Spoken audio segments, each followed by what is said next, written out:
Marcus Bolano ruled southern Italy with blood and fear, but the night his pregnant wife laid divorce papers on his desk, he laughed. What the most dangerous man in the region didn't know was that Isabella Bolano wasn't leaving. She was declaring war, and unlike her husband, she never fought battles she hadn't already won. The mansion sat like a crown of shadows on the hillside. Its iron gates and limestone walls were a monument to power that had been built on bones and silence. Inside, the halls stretched wide and cold. They were decorated with art that cost more than most men earned in lifetimes, and furniture that spoke of wealth but never warmth. It was a beautiful prison, and Isabella Bolano had learned every corner of it. She stood now in the study. Her hand rested lightly on the swell of her belly. She was 6 months pregnant, with the child everyone assumed would be an heir. The room smelled of leather and cigars, of expensive whiskey and older secrets. The desk before her was mahogany, imported and massive. On it lay a folder, cream-colored and neat, tied with a simple ribbon. Divorce papers. Isabella's face was calm. She had learned long ago that expression was currency, and she spent hers carefully. Her dark hair was pulled back simply. Her dress was modest and well-fitted, nothing that screamed for attention. She had never been the type of woman men noticed at first glance. Marcus had told her that once early in their marriage, when he still pretended his words were compliments. "You're not like the others," he had said.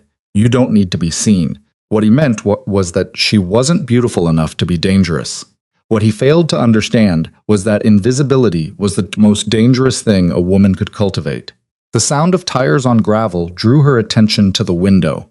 Headlights swept across the courtyard, bright and arrogant. Marcus was home. Isabella didn't move. She simply waited, her hands folded across the papers, her breathing slow and even. She had been waiting for this moment for months, longer if she was honest. Years, perhaps, since the first time he had come home smelling like someone else. Since the first time he had looked through her instead of at her. Since she realized that the man she married saw her as decoration, a necessity for legitimacy, a womb to carry his legacy, and nothing more. The front door slammed open, with the kind of noise that came from a man who never had to worry about disturbing anyone. Footsteps echoed through the hall, heavy and confident. Marcus Bolano walked like he owned the world. Because in many ways he did. Southern Italy bent to his will. Politicians took his calls. Rivals disappeared. His known could empty a room or fill a grave. He appeared in the doorway of the study, and the smell hit her immediately. Perfume, expensive, floral, cloying, not hers. Never hers. Marcus was a handsome man in the way that power made men handsome. Tall, broad-shouldered, with dark eyes that could switch from charm to cruelty in a heartbeat. His suit was custom, his watch worth more than a car. He loosened his tie as he stepped inside, not bothering to close the door behind him. "You're still awake," he said, his voice carrying that lazy amusement he always used when he thought he was in control. "Didn't expect that." "I was waiting for you," Isabella replied. Her voice was quiet, steady, the kind of tone that didn't demand attention, but somehow commanded it anyway. Marcus's eyes flicked to the folder on the desk. He paused just for a second, then smiled. It was the smile of a predator who had spotted prey too small to bother with, but might toy with anyway. "What's this?" He crossed the room with deliberate slowness, picked up the folder and opened it. His eyes scanned the first page, then the second. The smile widened. "Divorce papers?" "Yes." He laughed. It was a deep rolling sound, genuine in its disbelief. "You're joking. I'm not." Marcus dropped the folder back onto the desk, leaning against the edge as he studied her with something between amusement and contempt. "Isabella, sweetheart, you can't divorce me." "I can and I am." "No." He shook his head, still smiling. "You don't understand how this works. You don't get to leave. Not you. Not while you're carrying my child." "Our child," she corrected softly. "Semantics." He waved a hand dismissively. "The point is, you think you can just walk out? Go where? Do what? You have nothing without me. No money, no protection, no life. You'd be dead in a week." Isabella met his eyes without flinching. "I'm aware of the risks." "Then why the theater?" Marcus gestured at the papers. "What's the point of this? To get my attention? To make me feel guilty?"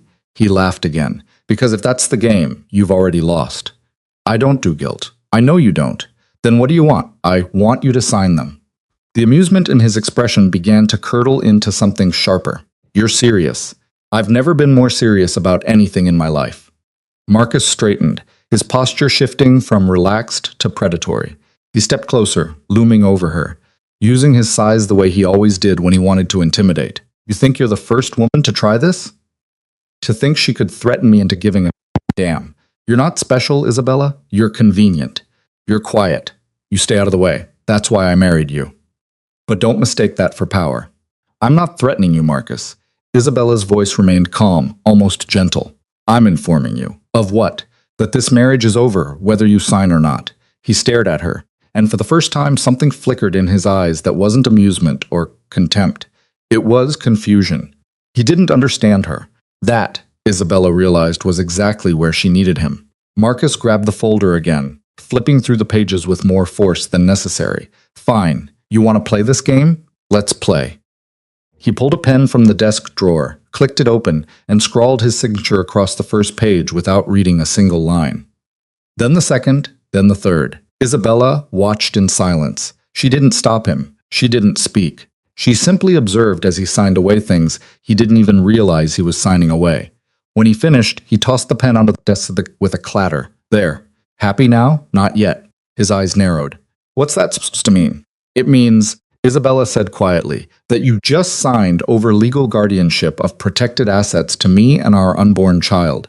It means you transferred majority share control of 3 shell companies directly into a trust you can't access. It means you just gave me everything I need to survive without you. The room went silent. Marcus stared at her, his expression frozen somewhere between disbelief and dawning rage. What? You didn't read them, Isabella continued, her tone almost sympathetic. You never do. You sign things because you assume everyone around you is too afraid to cross you. But I'm not everyone, Marcus, and I'm not afraid anymore. You. His voice cracked, fury flooding into the space where arrogance had been. You set me up. I protected myself. There's a difference. Marcus lunged forward, his hand slamming down on the desk, so hard the wood groaned. You think you can steal from me? You think you can take what's mine and walk away? I didn't steal anything, Isabella said calmly. You gave it to me legally, willingly. I'll kill you. No, you won't. You don't think I will? I think, Isabella said, meeting his eyes without a trace of fear, that if you kill me, you lose everything. The assets revert to a secondary trust managed by people you don't control. The moment I die, your empire starts bleeding. And you're smart enough to know that blood doesn't stop once it starts. Marcus's jaw clenched, his hands curled into fists. For a long moment, he looked like a man on the edge of violence. The kind of violence that had built his reputation and crushed his enemies. But he didn't move because she was right. You think you've won, he said, finally, his voice low and dangerous. You think you're clever, but you have no idea what you've just started. I know exactly what I've started, Isabella replied. A war, and unlike you, I don't fight wars I haven't already planned to win. Marcus stared at her, and in that moment, something shifted. He saw her, really saw her. Not the quiet wife who stayed in the background, not the decoration he'd married for legitimacy, but the woman who had been watching, learning, waiting for the exact moment to strike. Who are you? He asked, almost to himself. Isabella smiled. It was a small, sad smile, the kind that carried years of silence and patience and pain. I'm the woman you should have paid attention to. Marcus turned and walked out of the room without another word. The sound of his footsteps echoed down the hall, fading into the depths of the mansion. Isabella stood alone in the study, her hand resting on her belly, her heart steady. She had just declared war on the most dangerous man in southern Italy, and she had done it so quietly he hadn't even realized it was happening. The days that followed were strange in their stillness. Marcus didn't rage. He didn't threaten. He simply vanished into his world of meetings and phone calls, and late nights that smelled like expensive perfume and cheaper lies. Isabella moved through the mansion like a ghost, present but unseen, her routine unchanged. She woke early. She took her vitamins. She walked the gardens. She ate her meals alone. To anyone watching, she was exactly what she had always been, the quiet, pregnant wife of a powerful man. But beneath that surface, Isabella was working. She had spent years preparing for this moment, years watching Marcus's operation from the inside, learning the names that mattered, the structures that held his empire together, the weaknesses he didn't know existed. She had been invisible, and invisibility had given her access to everything. Marcus kept his secrets poorly. He assumed no one was watching. He assumed his wife was too simple, too sheltered, too dependent to understand the world he lived in. He had underestimated her from the beginning, and that underestimation had cost him. The shell companies she'd secured control over weren't small. They were the circulatory system of his operation, laundering money, moving assets, keeping the whole machine running. With her name on the legal documents, she could freeze accounts, redirect funds, make things disappear. She wouldn't, not yet. But the threat was there, a knife held gently at his throat. She had also been watching Valeria Cruz. Valeria was the kind of woman men like Marcus always fell for. Beautiful in an obvious way with long legs and perfect hair and a smile that promised things she never intended to deliver. She was a model, or at least that's what she called herself. In reality, she was something far more dangerous. Isabella had noticed Valeria months ago, long before Marcus had started coming home, smelling like her perfume. She'd seen the way Valeria moved through certain circles, always close to power, but never quite holding it. She'd tracked the connections, followed the threads, and eventually she'd found the truth. Valeria Cruz wasn't Marcus's mistress by accident. She was an infiltration point, a plant, someone sent by a rival syndicate to get close to Marcus, to learn his weaknesses, to find the cracks in his armor. And Marcus, arrogant and careless, had let her in. Isabella had considered telling him. For a moment, she'd thought about being the loyal wife, the one who saved him from his own stupidity. But then she realized something crucial. Marcus wouldn't listen. He'd dismiss her. He'd tell her she was paranoid, jealous, imagining things. He would choose to believe Valeria's lies over Isabella's truth, because Valeria was beautiful and Isabella was not. So instead, Isabella had decided to let it play out. She would watch. She would wait. And when the moment was right, she would use the information to her advantage.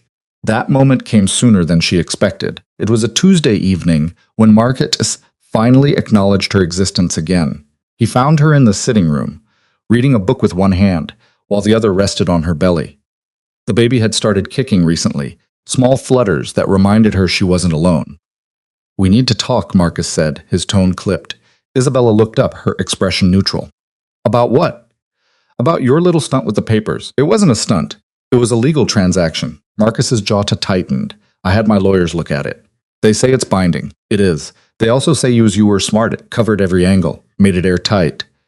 He paused, his eyes dark. "When did you become so clever?"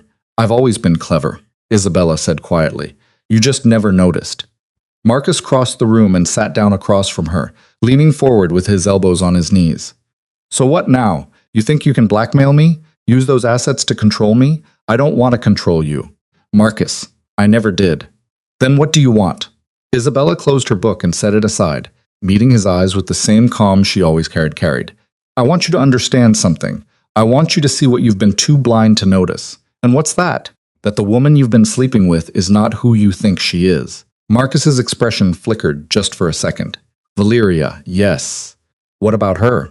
Isabella reached beside her chair and pulled out a folder. Not the divorce papers this time, something else. She handed it to Marcus without a word. He opened it, his eyes scanning the contents. Bank statements, phone records, photographs. Documents that traced Valeria Cruz's connections back to the Rossi family, one of Marcus's oldest rivals. Evidence of meetings, payments, communications. Marcus's face went pale. "She's been feeding them information for months," Isabella said quietly. "Everything you've told her, every weakness you've shown, every plan you've shared, it's all gone back to them. They're building a case against you, legal and otherwise." Marcus looked up, his expression a mix of rage and disbelief. "How long have you known?" "Long enough." "And you didn't tell me? Would you have believed me?" Isabella asked. "If I'd come to you 2 months ago and said your mistress was a spy, would you have listened? Or would you have told me I was jealous and paranoid?" Marcus didn't answer. He didn't need to. They both knew the truth. "She's going to destroy you," Isabella continued. "Not today, not tomorrow, but soon. She's patient, she's smart, and she's very good at what she does." "Why are you telling me this now?" "Because," Isabella said, her voice steady, "I need you to understand that I'm not your enemy. I never was. But I'm not going to stand by and watch you burn everything to the ground. You were too arrogant to see the truth." Marcus stared at her, and for the first time since she'd known him, he looked genuinely shaken. "What do you want me to do?" "I want you to end it, quietly, cleanly. Before she has a chance to finish what she started, and if I do, then maybe," Isabella said softly, "we can figure out what comes next." Marcus stood, clutching the folder in one hand. He looked at her for a long moment, something unreadable in his eyes. "You're not what I thought you were." "No," Isabella agreed. "I'm not." He left the room without another word, and Isabella sat alone in the silence, her hand resting on her belly. She had just given Marcus the information he needed to save himself. But she hadn't done it for him. She'd done it because the Rossi family was a threat to her child, and Isabella Bolano protected what was hers, always. The next 2 weeks passed in a blur of tension and whispers. Marcus moved against Valeria with the same ruthlessness he'd always employed against his enemies. She disappeared one night, quietly and without fuss, and no one asked questions. In Marcus's world, people disappeared all the time. Isabella didn't ask what happened to her. She didn't need to know. What mattered was that the immediate threat was gone. Marcus's empire was secure, at least for now, and Isabella had proven her value in a way he couldn't ignore. But the peace didn't last. It never did. The attack came from a direction Isabella hadn't anticipated, not violence, not guns or knives or the usual tools of Marcus's world. It came in the form of a rumor, whispered at first in the dark corners of the organization, then louder, then impossible to ignore. The baby wasn't Marcus's. Isabella first heard it from Maria, the housekeeper who'd worked in the mansion for years. Maria was loyal, discreet, and genuinely kind. She came to Isabella's room one morning with tea, and the kind of expression that said she didn't want to deliver the news she was carrying. "Signora," Maria said quietly, setting the tray down. "I need to tell you something." Isabella looked up from the book she'd been reading. "What is it?" "There are people talking, saying things." "What kind of things?" Maria hesitated, her hands twisting together.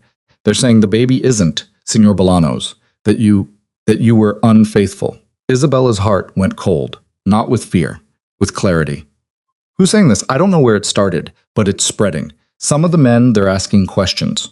And Signor Bolano, he's heard it too." Isabella set her book aside slowly, her mind already racing through possibilities. This wasn't random gossip. This was strategic. Someone had started this rumor deliberately, knowing exactly how much damage it would do. "Thank you, Maria," Isabella said quietly. "You can go." Maria left, closing the door behind her, and Isabella sat alone in the silence. She pressed her hand to her belly, feeling the baby move beneath her palm. Whoever had started this rumor had made a critical mistake. They'd assumed Isabella would panic, that she'd run or beg or break. They didn't know her at all. Marcus confronted her that evening. He didn't yell. He didn't rage. He simply walked into her room and stood there, his face carved from stone. "Is it true?" he asked. Isabella looked up at him from where she sat by the window. "Is what true?" "Don't play games with me, Isabella. You know what I'm talking about. Say it," she said calmly. "If you're going to accuse me of something, have the courage to say it out loud." Marcus's hands clenched into fists. "They're saying the baby isn't mine. And you believe them? I don't know what to believe anymore." Isabella stood slowly, her movements deliberate. She crossed the room until she was standing directly in front of him, close enough to see the doubt and anger warring in his eyes. "You think I would betray you?" she asked quietly. "I think," Marcus said, his voice rough, "that I don't know who you are anymore." "You never knew who I was," Isabella replied. "That's the problem. You married me because I was quiet and convenient. You kept me around because I didn't make demands. But you never actually looked at me. You never saw me. So now when someone tells you a lie about me, you don't know if it's true or not, because you don't know me well enough to tell the difference." Marcus flinched just slightly. "That's not." "It is," Isabella interrupted. "And that's fine. I stopped expecting you to see me a long time ago. But if you're going to accuse me of infidelity, if you're going to question whether this child is yours, then I need you to understand something." "What?" "I have never," Isabella said, her voice steady and cold, "betrayed you. Not once. Not in any way. I have been faithful to you, even when you didn't deserve it. Even when you came home, smelling like other women. Even when you treated me like furniture. I stayed. I endured. And I protected you from threats you didn't even know existed." Marcus stared at her, his expression cracking. "Then why?" "Because someone wants to destroy you," Isabella said. "And they know the fastest way to do that is to make you destroy me first. They know you're arrogant enough to believe a rumor over the truth. They know you'll throw me away without a second thought. And once I'm gone, once you've killed the only person who's been protecting your empire from the inside, they'll move in and take everything." "Who?" Marcus demanded. "Who's behind this?" "I don't know yet," Isabella admitted. "But I'll find out, Because unlike you, I don't react without thinking. I don't burn bridges before I know where they lead, and I don't let my pride make me stupid. The silence that followed was thick and heavy. Marcus looked at her, really looked at her. And for the second time in their marriage, he seemed to see someone he didn't recognize. I need proof, he said finally. Of what? My fidelity? My loyalty? Isabella shook her head. I can't prove a negative, Marcus. I can't prove I didn't do something. All I can do is tell you the truth and let you decide whether you're strong enough to believe it. Marcus turned away, his shoulders tight with tension. There's a DNA test, a report. Someone sent it to me. It says the baby isn't mine. Isabella's blood went ice cold. Not because she feared the results, but because she understood what this meant. Show me, she said. Marcus pulled a folded paper from his jacket and handed it to her. Isabella opened it, her eyes scanning the official-looking letterhead, the technical jargon, the final conclusion printed in bold letters. Probability of paternity 0%. It was a forgery. It had to be. But it was a good one. Professional, convincing. This is fake, Isabella said quietly. How do you know? Because I know the truth, and because whoever made this knew exactly what they were doing. She looked up at Marcus. Do another test. A real one. Use a lab you trust, not one that was suggested to you. Do it yourself, and then you'll know. And if it comes back the same? Isabella met his eyes without flinching. It won't. But if you need to do it to believe me, then do it. I'm not afraid of the truth. Marcus took the paper back, his expression unreadable. I'll arrange it. Good. He left without another word, and Isabella sank back into her chair, her hands trembling slightly, not with fear, with rage. Someone had just tried to destroy her with a lie, and when she found out who, she would make sure they regretted it. The real DNA test took 3 days. 3 days during which Isabella moved through the mansion, like a woman on trial, aware that everyone was watching, waiting, judging. The staff whispered. Marcus's men looked at her with suspicion. Even Maria seemed uncertain, though she tried to hide it. Isabella endured it all with the same quiet dignity she'd always carried. She didn't defend herself. She didn't plead. She simply waited for the truth to speak for itself. When the results came back, Marcus brought them to her himself. He walked into the sitting room where she was reading, his face carefully blank. The test came back, he said. Isabella set her book aside and Marcus handed her the paper. Isabella took it, her hands steady, and read the conclusion. Probability of paternity 99.97%. She looked up at Marcus, her expression calm. Satisfied? Aye, Marcus trailed off, something that might have been shame crossing his face. I'm sorry, are you? I should have trusted you. Yes, Isabella agreed, you should have. But you didn't, because trusting me would have required knowing me, and you never bothered to do that. Marcus flinched. Isabella, who gave you the fake report? She interrupted. I don't know. It was delivered anonymously. That's convenient. I'll find out who. No, Isabella said sharply. You won't? You'll make it worse. You'll go charging in with guns and rage, and you'll play right it into their hands. This is chess, Marcus, not war, and you're terrible at chess. Then what do you suggest? Isabella stood, her hand resting on her belly. I suggest you let me handle it. Because unlike you, I know how to fight battles quietly. Marcus stared at her, and slowly, reluctantly, he nodded. All right, good. Isabella walked past him toward the door, then paused. And Marcus? Yes. The next time someone tries to turn you against me, remember this moment. Remember that I was right and you were wrong. And ask yourself whether you can afford to keep underestimating me. She left him standing alone in the sitting room. And as she walked down the hall, she felt the baby kick inside her. Strong, persistent, alive. Isabella smiled. The war was far from over, but she just won another battle, and she was only getting started. Isabella didn't sleep that night. She sat by the window of her room, watching the moonlight paint silver across the gardens, her mind turning over every possibility, every thread, every potential enemy. The forged DNA report hadn't been random malice. It had been precise, calculated, designed to hit Marcus exactly where he was weakest. His pride, his paranoia, his need to control everything around him. Whoever was behind this understood him, perhaps better than Isabella did, and that made them exceptionally dangerous. By dawn, she had narrowed the possibilities to 3 factions. The Rossi family, still angry about Valeria's exposure and disappearance. The Duca Syndicate, longtime rivals who'd been testing Marcus's borders for months. Or someone inside Marcus's own organization. Someone close enough to know the dynamics of their marriage. Someone patient enough to plant seeds of doubt and watch them grow. The third option worried her most. Maria brought breakfast at 7, her eyes puffy and red-rimmed. She set the tray down without meeting Isabella's gaze, and Isabella caught her wrist gently before she could leave. "Maria," she said quietly, "look at me." The older woman's eyes lifted, filled with guilt and uncertainty. "You've been with this family for how long?" Isabella asked. 15 years, Signora, and in those 15 years, have I ever given you reason to doubt my character?" Maria's face crumpled. "No, never. I'm so sorry. I should never have." "It's all right," Isabella interrupted gently. "Fear makes people question things they know to be true. But I need you to trust me now, Maria. Can you do that?" "Yes, Signora. Of course." "Good, because I need your help." Isabella released her wrist and sat back. "I need to know who's been asking questions about me, who's been spreading the rumors. I need names, times, anything you can remember."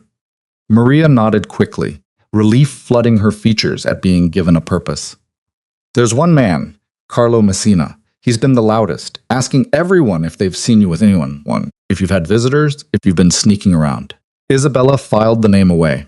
Carlo Messina, one of Marcus's lieutenants, mid-level, ambitious, always hovering just outside the inner circle. Anyone else? Some of the younger men, but they were just repeating what Carlo said. "He's the one who started it, I'm sure of it." "Thank you." "Maria, you've been very helpful." After Maria left, Isabella sat with her coffee growing cold, thinking, Carlo Messina. It could be simple ambition, a man trying to undermine Marcus by destroying his wife's credibility, or it could be something more. Someone using Carlo as a mouthpiece, feeding him information, directing his actions. She needed more information, and she knew exactly where to get it.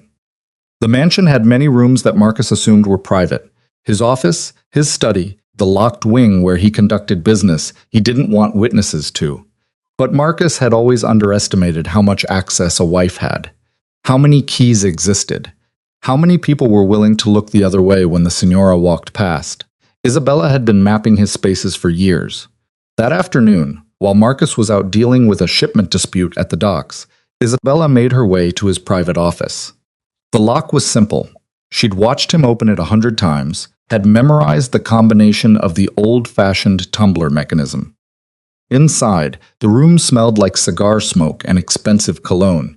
Everything neat and organized in that obsessive way Marcus maintained when he wanted to feel in control. She went straight to the filing cabinet behind his desk. Marcus kept most of his important records digitally now, but he was old-fashioned enough to maintain physical backups of anything he considered truly valuable. Personnel files, financial records, communications logs. Isabella found Carlo Messina's file in the M section, pulled it out, and began reading. Carlo was 34, originally from Naples, had been with the organization for 6 years. Competent, but not exceptional. No major infractions, but no significant achievements either. He'd been passed over for promotion twice in the last year, both times in favor of men with less seniority, but more strategic value. That was motive. Resentment. The kind that festered. But as Isabella dug deeper, she found something else. Bank deposits. Small, irregular, coming from an account she didn't recognize. Not enough to raise immediate red flags, but enough to suggest someone was supplementing Carlo's income. Isabella photographed the relevant pages with her phone, careful to maintain the exact order of the documents. Then she kept searching. In the back of another drawer, she found communications logs from the past 3 months. Marcus kept records of every phone call, every meeting, every interaction his key people had. Paranoia made for excellent documentation. She found Carlo's name appearing repeatedly in connection with phone calls to an unlisted number, always brief, always at odd hours, never more than a minute or two. Isabella copied the number, replaced everything exactly as she'd found it, and left the office as silently as she'd entered. Back in her room, she made a call to the one person in Marcus's organization she trusted completely. Antonio Greco was 63, had been with the family since before Marcus was born, and had watched Isabella grow from a nervous bride into something he didn't quite have words for. He answered on the second ring. "Signora," he said, his voice warm and gravely, "to what do I owe the pleasure?" "I need information," Antonio, quietly. There was a pause. "What kind of information?" Isabella gave him the unlisted number. "I need to know who this belongs to. And I need to know who's been paying Carlo Messina under the table." Another pause, longer this time. "You're investigating one of our own. I'm protecting my family," Isabella corrected. "There's a difference," Antonio sighed. This is dangerous territory. Signora, I know. That's why I'm calling you instead of doing it myself. Give me 2 hours. She hung up and sat back, her hand resting on her belly. The baby was active today, rolling and kicking with the kind of energy that made Isabella wonder if she was carrying a fighter. She hoped so. This world would require one. Antonio called back in 90 minutes. The number belongs to a burner phone, he said without preamble. Activated 6 months ago, used exclusively to contact Carlo and 2 other low-level operatives. The payment trail is harder to track, but it originates from a shell company registered in Switzerland. 3 guesses who controls that company. Tell me. Luca Duca. Isabella's blood went cold. Luca Duca, the eldest son of the Duca crime family, Marcus's most dangerous rival, ruthless, intelligent, and patient enough to play a long game. Are you certain? She asked. As certain as I can be, without a legal audit. The paper trail is deliberately obscure, but all roads lead back to Duca interests. Carlo's been on their payroll for at least 4 months, possibly longer. What about the fake DNA report? That's harder to trace. But if I had to guess, I'd say it came from the same source. Duca has connections to medical facilities, labs, people who can forge documents convincingly. Isabella closed her eyes, thinking, they're trying to fracture us from the inside. That's the play, Antonio agreed. Turn Marcus against you. Destabilize his judgment. Create chaos. Then move in when we're weak. Does Marcus know about Carvalho? Not yet. I wanted to talk to you first. Good. Don't tell him, Signora. If Marcus finds out, he'll kill Carlo immediately, publicly, violently.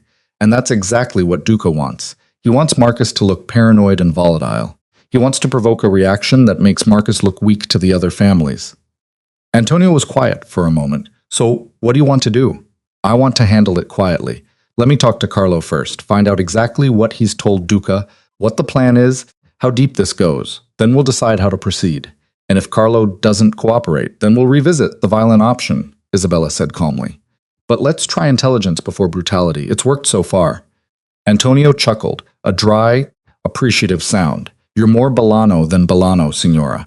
I'll make the arrangements. When do you want to meet with Carlo? Tonight. Somewhere private. And Antonio? Yes. Make sure he understands that running would be the last mistake he ever makes. Consider it done. Isabella hung up and sat in the growing darkness of her room, feeling the weight of what she was about to do. Confronting Carlo was a risk. If he was truly loyal to Duca, he might try to kill her. Or worse, he might lie convincingly enough that she wouldn't know the truth until it was too late. But sitting back and waiting for Marcus to stumble into Duca's trap was not an option. Not when her child's future hung in the balance. She dressed carefully that evening. Nothing flashy, nothing that screamed vulnerability. Simple black pants, a loose sweater that accommodated her growing belly, flat shoes she could move in if she needed to. She tied her hair back and looked at herself in the mirror. The woman staring back at her didn't look dangerous. She looked tired, pregnant, ordinary, perfect. Antonio had arranged the meeting in one of the old warehouses on the edge of Marcus's territory. Neutral ground technically, though everyone knew who actually controlled it. Isabella arrived just after sunset, driven by one of the few men she trusted. The warehouse was cold and cavernous, lit by a few flickering industrial lights that cast long shadows across the concrete floor. Carlo Messina was already there, flanked by 2 of Antonio's men. He looked nervous, his eyes darting around the space, his hands fidgeting at his sides. When he saw Isabella, confusion crossed his face. Signor Bolano, he said, his voice tight. I don't understand. Antonio said Signor Bolano wanted to see me. Antonio was mistaken, Isabella said calmly, walking toward him with measured steps.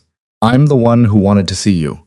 Carlo's confusion deepened into suspicion. Why? Because we need to have a conversation about your recent activities and about who's been paying you to betray this family. The color drained from Carlo's face. I don't know what you're talking about. Yes, you do. Isabella stopped a few feet away from him, close enough to see the sweat beading on his forehead. Luca Duca has been depositing money into your account for Mother 4th. You've been making regular calls to an unlisted number registered to Duca interests, and you've been spreading rumors about me, trying to turn my husband against me. Would you like me to continue, or shall we skip to the part where you tell me why? Carlo's jaw worked soundlessly.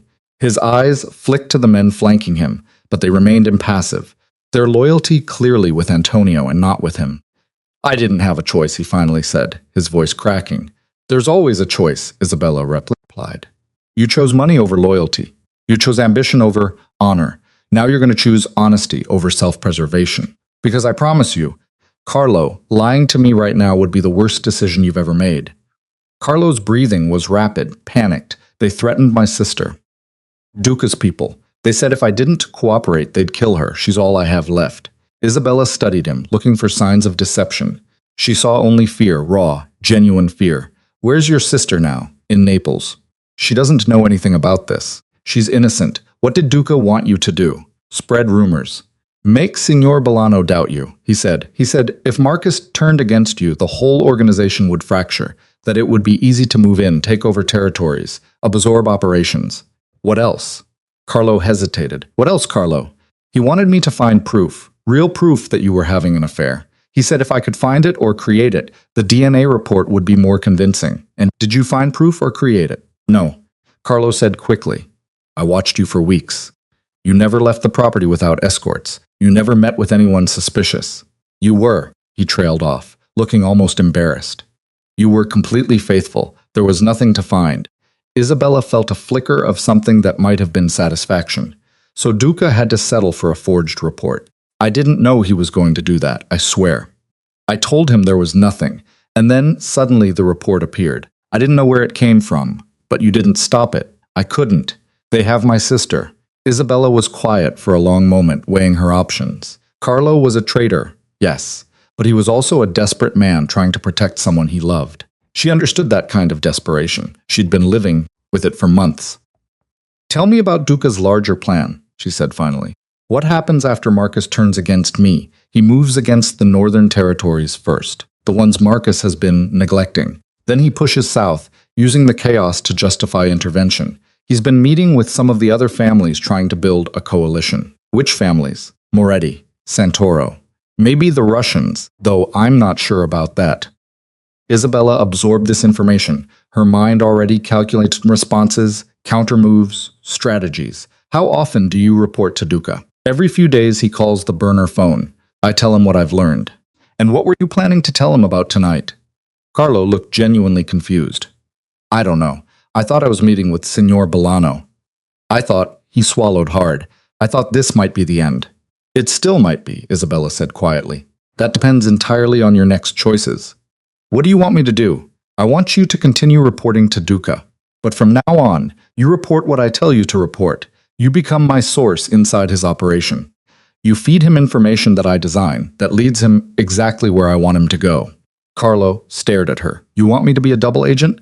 I want you to be useful. And if you're very good at it, if you do exactly what I say, without deviation or doubt, then, when this is over, I'll make sure your sister is safe. I'll get her out of Naples. Set her up somewhere Duca can never find her. Give her a life where she doesn't have to be leveraged against you. And if I refuse, then Antonio's men will kill you right now. Duca will kill your sister anyway, because she's no longer useful, and I'll have to find another way to outmaneuver Luca Duca. Your choice, Carlo, but make it quickly. The silence stretched out, broken only by the distant sound of traffic and the wind rattling the warehouse windows. Carlo's face cycled through a dozen emotions: fear, anger, resignation, hope. What do you want me to tell him? He asked finally. Isab smiled. It was a small, cold smile, the kind that didn't reach her eyes. Tell him the DNA test shook Marcus badly. Tell him Marcus is starting to isolate me, that he's questioning everything I say. Tell him the fracture is working. Is it true? Does it matter? Carlo shook his head slowly. No, I suppose it doesn't. Good. You'll receive instructions through Antonio. Follow them exactly. Don't improvise. Don't try to be clever. And Carlo? Yes, Signora. If you betray me again, there won't be a conversation. There won't be a warning. There will just be an ending. Do you understand? I understand. Then go. Antonio's men released Carlo, who stumbled toward the door like a man who'd just been granted an unexpected reprieve from execution. When he was gone, Antonio himself emerged from the shadows where he'd been listening. That was dangerous, he said. Letting him live. Everything is dangerous right now, Isabella replied. At least this way, the danger is working for us instead of against us. Do you trust him? No, but I trust that he loves his sister more than he fears Duca, and love makes people predictable. Antonio nodded slowly. What's the play, Signora? What are we building toward? We're going to give Luca Duca exactly what he thinks he wants. We're going to make him believe he's winning. And when he's committed, when he's pushed all his pieces forward and left himself exposed, we're going to destroy him so completely that the other families will think twice before they ever come at us again. And Signor Bolano, when do we tell him? Isabella's expression hardened. We don't. Not yet. Marcus would try to handle this with violence and intimidation. He'd declare war, rally the troops, burn everything down. But wars are expensive, Antonio. They cost lives and money and leave us vulnerable to opportunists. I'd rather win this quietly, surgically, so that when it's over, we're stronger than we were before. He won't like being kept in the dark. He'll like being dead even less. And that's where we're headed if he starts making decisions based on pride instead of strategy. Antonio was quiet for a moment, then nodded. I'm with you, Signora. Whatever you need. I need you to keep Carlo on a short leash. Monitor his communications with Duca. Make sure he's saying exactly what I told him to say. And I need you to start quietly reaching out to our allies. Not for war, for insurance. I want to know who we can count on if things go sideways. Consider it done. Isabella thanked him and made her way back to the car. As drove through the dark toward the mansion, she felt the baby kick again. A strong, insistent movement that made her catch her breath. You're going to be born into chaos, she whispered, her hand pressed against her belly. But I promise you, by the time you arrive, this world will be safe, or I'll die making it so. The mansion was quiet when she returned. Marcus wasn't home yet, still out dealing with whatever crisis had occupied his evening. Isabella went to her room, changed into comfortable clothes, and sat down to document everything that had happened. Names, dates, connections, plans. She kept it all in a small leather journal that never left her possession, written in a shorthand only she could read. If something happened to her, if Duca or someone else made a move she didn't anticipate, she wanted there to be a record. Evidence. Proof that she'd been fighting to protect this family, even when no one knew she was doing it. She was still writing when Marcus came home near midnight. She heard his heavy footsteps in the hall, heard him pause outside her door. For a moment, she thought he might knock, might come in, might try to bridge the distance that had grown between them, but he didn't. He just stood there for a few seconds, then moved on to his own room. Isabella closed her journal and turned out the light. The next morning brought new complications. Isabella was having breakfast when Maria rushed in, her face pale and frightened. Signora, there's been an incident. Isabella set down her coffee carefully. What kind of incident? One of our warehouses, the one on the east side. It was hit last night, burned to the ground. Casualties? 3 men dead, 5 injured. Isabella's jaw tightened. Who did it? No one's claiming responsibility yet. But Maria hesitated. But people are saying it was the Ducas. Of course they were. Duca was escalating, testing Marcus's defenses, seeing how he'd respond. This was the next phase of the plan. Create chaos. Force Marcus into a reactive position. Make him look weak or reckless depending on how he handled it. Where's Marcus? Isabella asked. He left an hour ago. Went to the site to assess the damage. Call Antonio. Tell him to meet me in the study in 20 minutes. Maria nodded and rushed out. Isabella finished her breakfast methodically, forcing herself to eat, even though her appetite had vanished. The baby needed nutrition. She needed strength. Panic was a luxury she couldn't afford. When Antonio arrived, his expression was grim. You've heard? I've heard. What do we know? It was professional, military-grade incendiaries, precise placement, time to cause maximum damage with minimum warning. This wasn't opportunistic. This was planned. Duca almost certainly. The timing is too convenient. Right after Carlo reported back to him about the DNA situation. Right when Marcus is distracted and vulnerable. Isabella paced the study, her mind working through scenarios. Marcus will want to retaliate. He already does. I talked to him at the site. He's calling a meeting with the captains for tonight. He wants to hit back hard. We can't let him do that. Antonio looked uncomfortable. Signora, with respect, 3 of our men are dead. If we don't respond, we look weak. The other families will see it as an invitation, and if we respond with blind violence, we look reckless. Duca wins either way. Isabella stopped pacing and turned to face Antonio. We need a third option. Something that shows strength without playing into his hands. What did you have in mind? Before Isabella could answer, the study door burst open. Marcus stood there, his suit streaked with ash, his face twisted with rage. 3, dead, he said. his voice dangerously quiet. 3 of our people burned alive because someone thought they could attack us without consequences. Marcus, Isabella started, but he cut her off. I know what you're going to say. Be patient. Be strategic. Think 3 moves ahead. He laughed bitterly. But while we're being patient, our people are dying. And if you retaliate now, more will die on both sides, and we'll be locked into a war that costs us everything we've built. Some things are worth fighting for. I agree. But this isn't about fighting. This is about Duca manipulating you into making a mistake. Marcus's eyes narrowed. How do you know Duca is behind this? Isabella exchanged a glance with Antonio. This was the moment. She could tell Marcus everything about Carlo, about the surveillance, about the larger plan. Or she could continue to manage this herself, keep him in the dark for his own protection. She chose a middle path. Because it's exactly what I would do if I wanted to destabilize a rival, she said calmly. Create a crisis. Force an emotional response. Use that response to justify escalation. It's basic strategy, Marcus. And you're smarter than this. Don't patronize me. I'm not. I'm trying to save your life and the lives of everyone in this organization. Marcus took a step toward her, and for a second, Isabella saw something dangerous flash in his eyes. Then it was gone, replaced by exhaustion and something that might have been desperation. Then what do I do? He asked quietly. Because I can't just let this go. You don't let it go. You respond, but strategically, precisely, in a way that shows strength without giving Duca the war he wants. How? Isabella looked at Antonio, pull records on Duca operations. I want to know every business they run, every asset they hold, every vulnerability they have. We're not going to hit their people. We're going to hit their money. Understanding dawned on Antonio's face. Economic warfare. Exactly. Freeze accounts, interfere with shipments, create regulatory problems. Make it expensive and complicated for them to operate. They want blood, but we'll give them bankruptcy instead. Marcus frowned. That's not what? Isabella interrupted. Not violent enough? Not satisfying? Maybe not, but it's effective. And it doesn't give Duca the excuse he needs to rally the other families against us. The men expect retaliation. Then give them one. But make it smart, targeted. Something that hurts Duca without creating more casualties.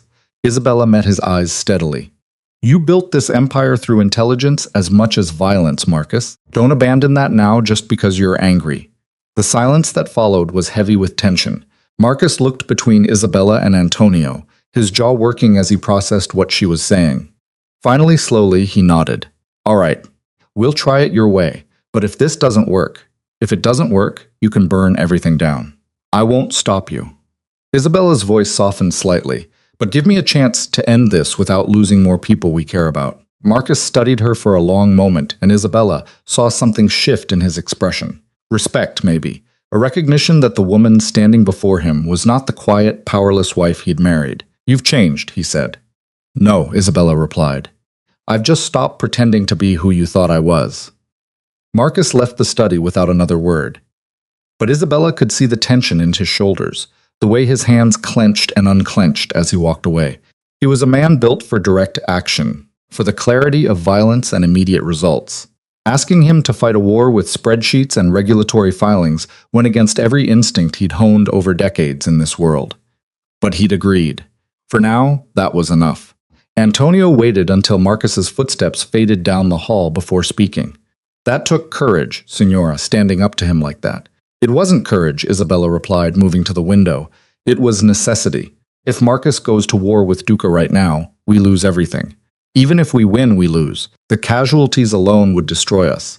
And the other families would see us as weakened, vulnerable. They'd circle like sharks. And you really think economic pressure will be enough? I think it will buy us time. Time to strengthen our position, to shore up our alliances, to find Duca's real weakness. She turned back to face Antonio. Money is blood in this world. Cut off the flow and even the strongest organization starts to die. It just dies slowly enough that people don't panic, don't rally together, don't turn it into a holy war. Antonio nodded slowly, his weathered face thoughtful. You've been planning this for a while, haven't you? This wasn't something you came up with this morning. I've been planning for every possibility since the moment I realized Marcus's enemies were circling. Duca was always the most dangerous because he's patient. He thinks long-term. He's willing to invest months or years into a strategy if it means winning completely. Isabella placed her hand on her belly, feeling the baby shift inside her. But he made one critical mistake. What's that? He assumed I was irrelevant. He built his entire strategy around manipulating Marcus, never considering that I might be the one actually steering the ship. She smiled faintly. By the time he realizes his error, it'll be too late. Antonio pulled out a small notebook, flipping it open. I'll need parameters for the economic operation. Which Duca assets do we target first? How aggressive do we get? Start with their shipping operations. They move most of their product through 3 primary companies. I want customs inspections, regulatory delays, missing paperwork, containers held up at ports. Nothing illegal on our end. Nothing they can prove is sabotage. Just bureaucratic friction that costs them time and money. That'll require buying some officials. Then buy them, but carefully. Use intermediaries. Don't leave trails that connect back to us. Antonio made notes, his pen scratching across the paper. What else? Their real estate holdings. Buildings they use for laundering. I want tax audits, building inspectors finding violations, zoning issues that tie up their properties, and legal red tape. Again, everything above board from our side. We're just concerned citizens reporting potential problems. They'll know it's us. Of course they will, but they won't be able to prove it. And that's what matters. Isabella moved back to the desk, pulling out a folder she'd prepared days ago. I've already identified their most vulnerable points. These are the businesses running on thin margins. The operations where even small disruptions will cause significant damage. Hit these first. Antonio took the folder, his eyebrows rising as he scanned the contents. This is detailed work, Signora. When did you put this together? I've been building this file for 3 months. Since before Valeria? Since before any of this became active.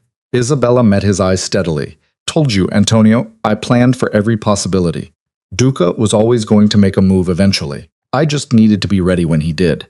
The older man shook his head, something like admiration crossing his face. Signor Bolano has no idea what he has in you. No, Isabella agreed quietly. He doesn't. But maybe that's for the best. Underestimation has been my greatest weapon. Antonio left to begin implementing the strategy, and Isabella spent the rest of the morning making calls to people Marcus didn't even know she had relationships with.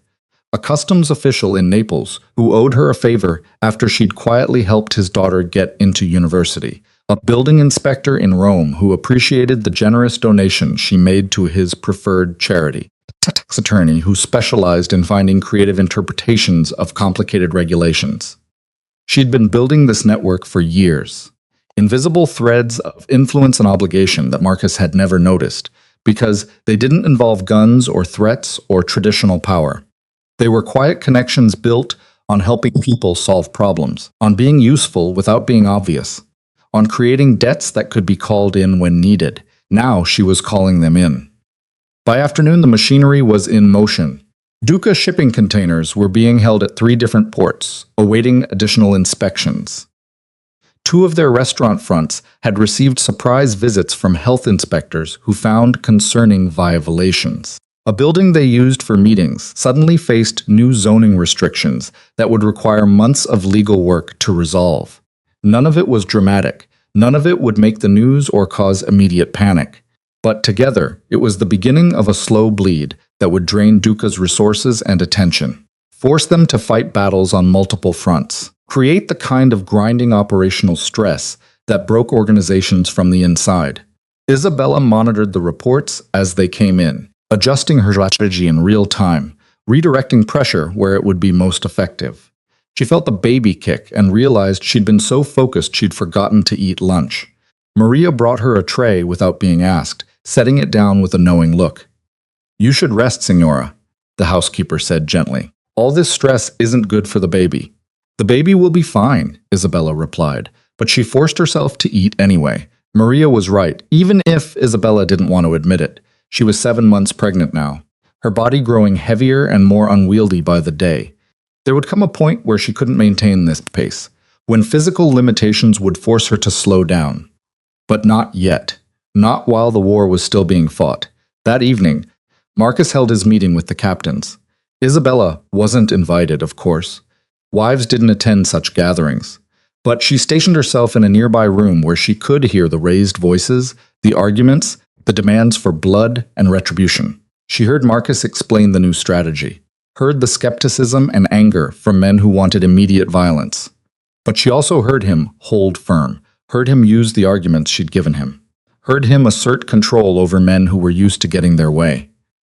When the meeting finally ended and the captains filed out, their expressions were unhappy but compliant. Isabella felt a small measure of relief. Marcus had held the line. For now, they would fight this war her way. Marcus found her in the sitting room afterwards, pouring himself a large whiskey with hands that weren't quite steady. "They think I'm going soft," he said, downing half the glass in one swallow. "They think the pregnancy has made you weak, and the weakness is spreading to me. Do you care what they think? I care about maintaining control. Respect is everything in this world. If they start seeing me as weak, as controlled by my wife, then they'll need to be reminded who's actually kept this organization running smoothly for the past year." Isabella interrupted calmly. "How many territorial disputes have we avoided because I negotiated quiet agreements with rivals' wives and mothers? How many potential betrayals did I uncover before they became active threats? How many times have I saved you from walking into traps you didn't even see?" Marcus stared at her. "What are you talking about?" "I'm talking about the fact that while you've been busy playing the visible role of boss, managing the day-to-day operations and handling the obvious threats, I've been managing everything else. The subtle threats, the long-term planning, the quiet diplomacy that keeps us from being at war with everyone simultaneously." Isabella set down her book. "You think those captains respect you because you're willing to kill people? They respect you because this organization is successful, profitable, stable. And it's successful because I've been working behind the scenes to make it that way. That's not." Marcus stopped, his expression shifting as he processed what she was saying. "The deal with the Moretti family last year, the one that gave us access to the northern ports, that was you. Their matriarch and I had tea. We discussed our children, our hopes for the future, the benefits of cooperation over conflict. By the time the official negotiations started, the real decisions had already been made. The problem with the union leaders at the docks. The strike that didn't happen. I met with the leader's wife, helped her son get medical treatment he couldn't afford. The strike dissolved quietly a week later. Marcus sank into a chair, his whiskey forgotten. "How many of these arrangements do you have?" "Enough. More than you know. More than I'll ever tell you, because the moment they become visible, they stop being useful."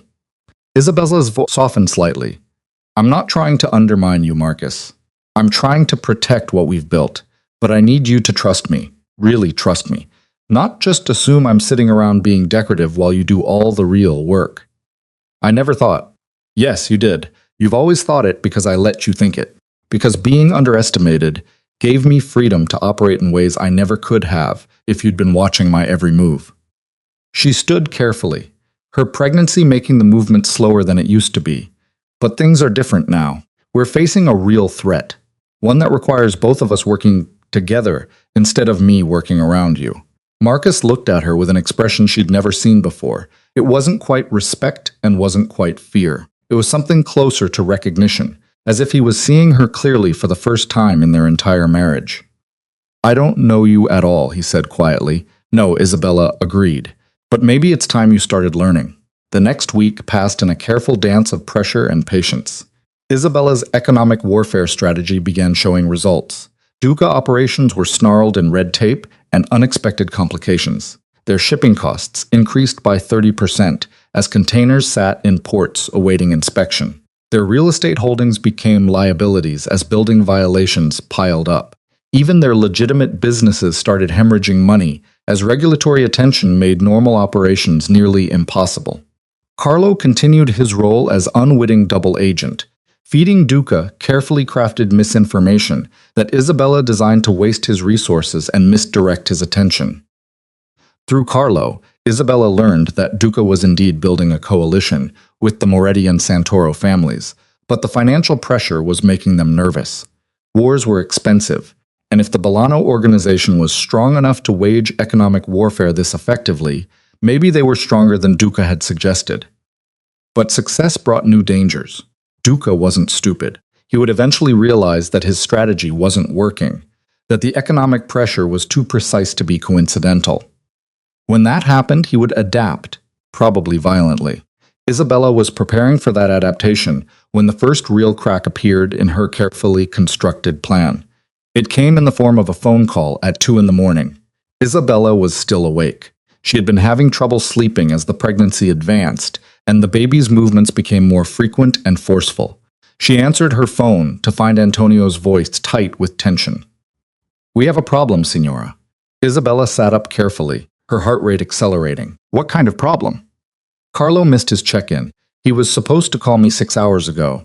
He's not answering his phone. His apartment is empty. Duca found out. That's the assumption." Isabella's mind raced through implications and possibilities. If Duca had discovered Carlo's betrayal, he would extract every piece of information he could before killing him. That meant he now knew about Isabella's involvement, about the economic strategy, about everything Carlo had learned. "We need to assume Duca knows everything," Isabella said. "Pull our exposed people back, shore up security, and find out what happened to Carlo. If he's still alive, we need to know what he told them, already in motion." "But Signora, if Duca knows you're the one running this operation, then he'll come for me directly." "I know." Isabella pressed her free hand against her belly, feeling the baby kick, as if sensing her tension. "Double the security on the mansion. I want guards I trust. People who've been with the family for years." No one knew. No one Carlo would have had access to. "What about Signor Bolano? Does he need to know?" Isabella hesitated. This was the moment where her control could slip, where Marcus's protective instincts and desire for direct action could override her strategy. But keeping him in the dark while she was potentially in danger felt like a betrayal to Fr. "Tell him," she said finally, "but frame it carefully. I don't want him panicking and doing something rash." "Understood. I'll handle it." Isabella hung up and sat in the darkness of her room, listening to the old mansion settle and creak around her. She'd known this moment would come eventually. The moment where theory became reality, where careful planning met unpredictable human violence. She'd prepared for it as best she could, but preparation and reality were different things. The baby kicked again harder this time, and Isabella spoke softly into the quiet room.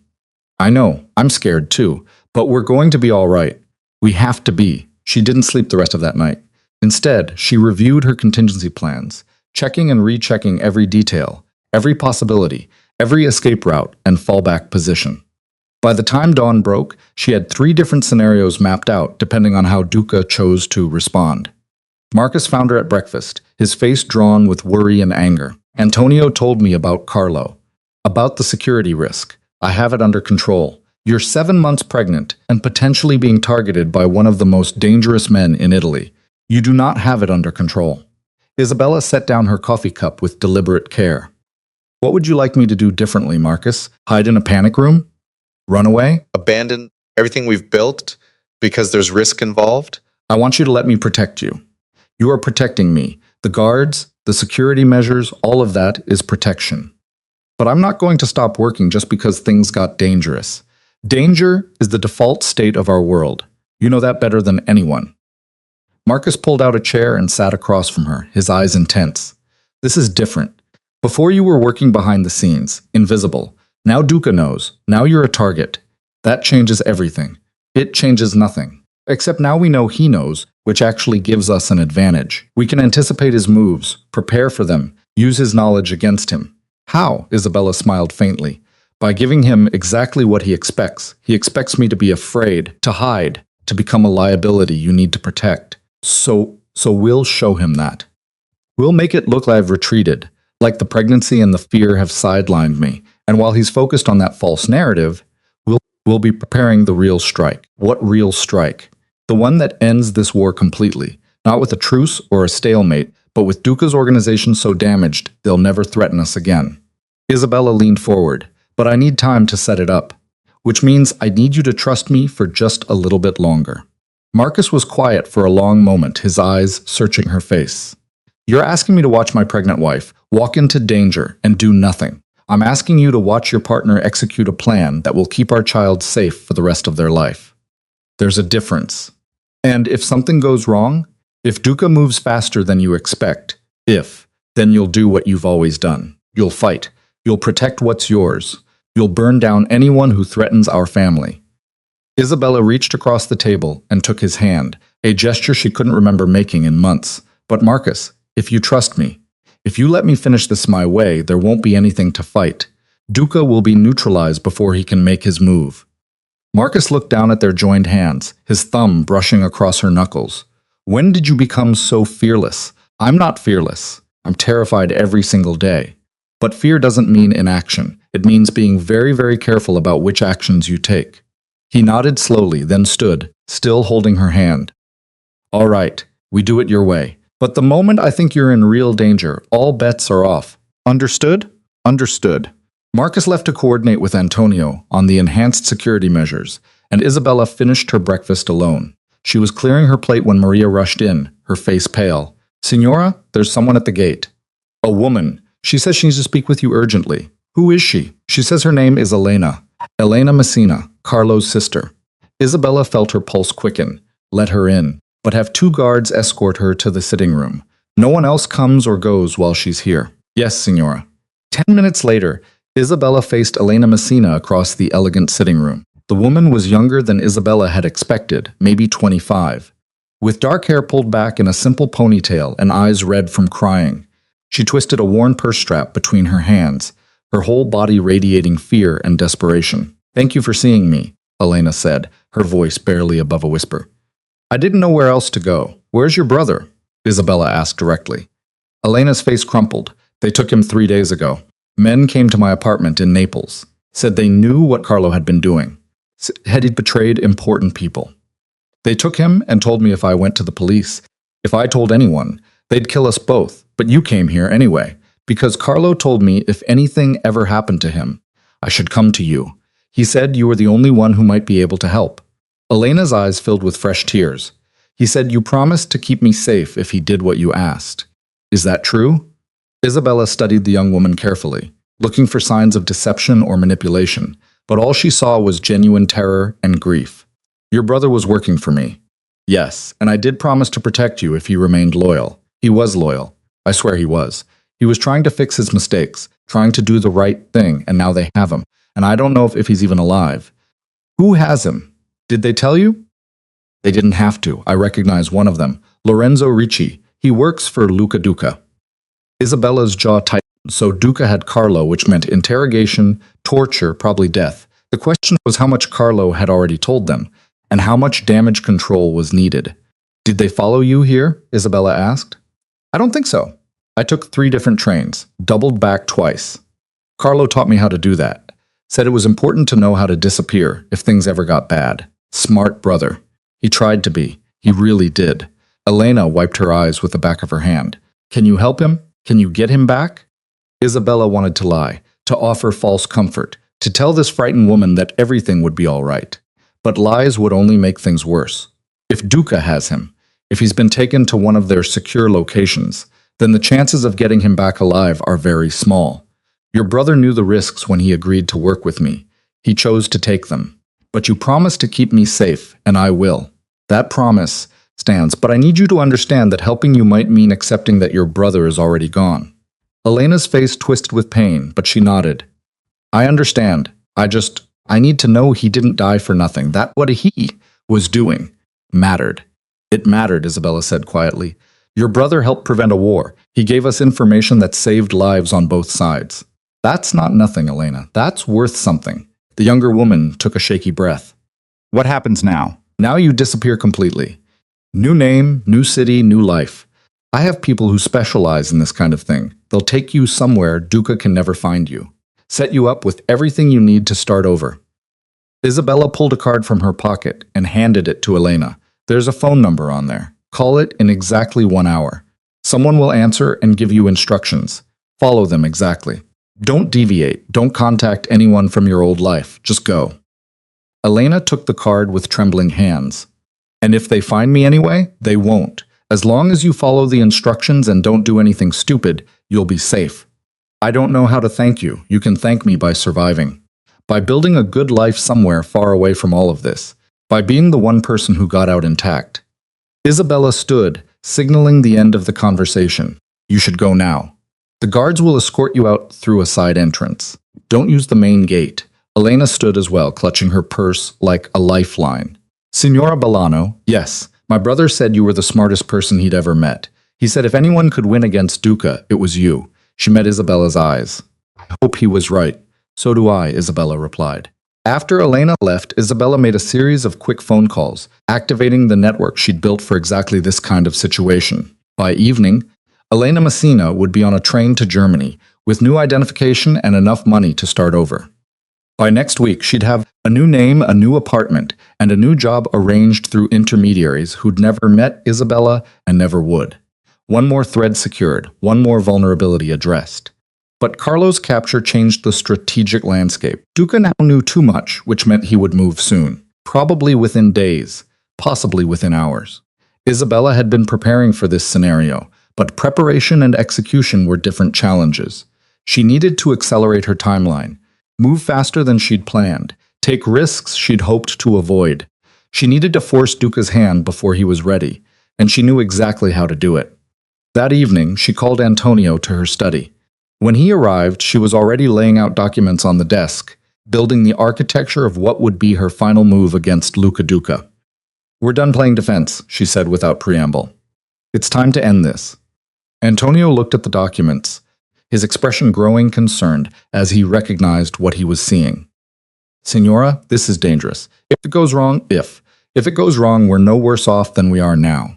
Duca has Carlo, which means he knows our strategy. He'll be adapting, planning his own endgame. We need to move first, move hard, and move in a way he won't expect. By hitting his family directly, by giving him a choice.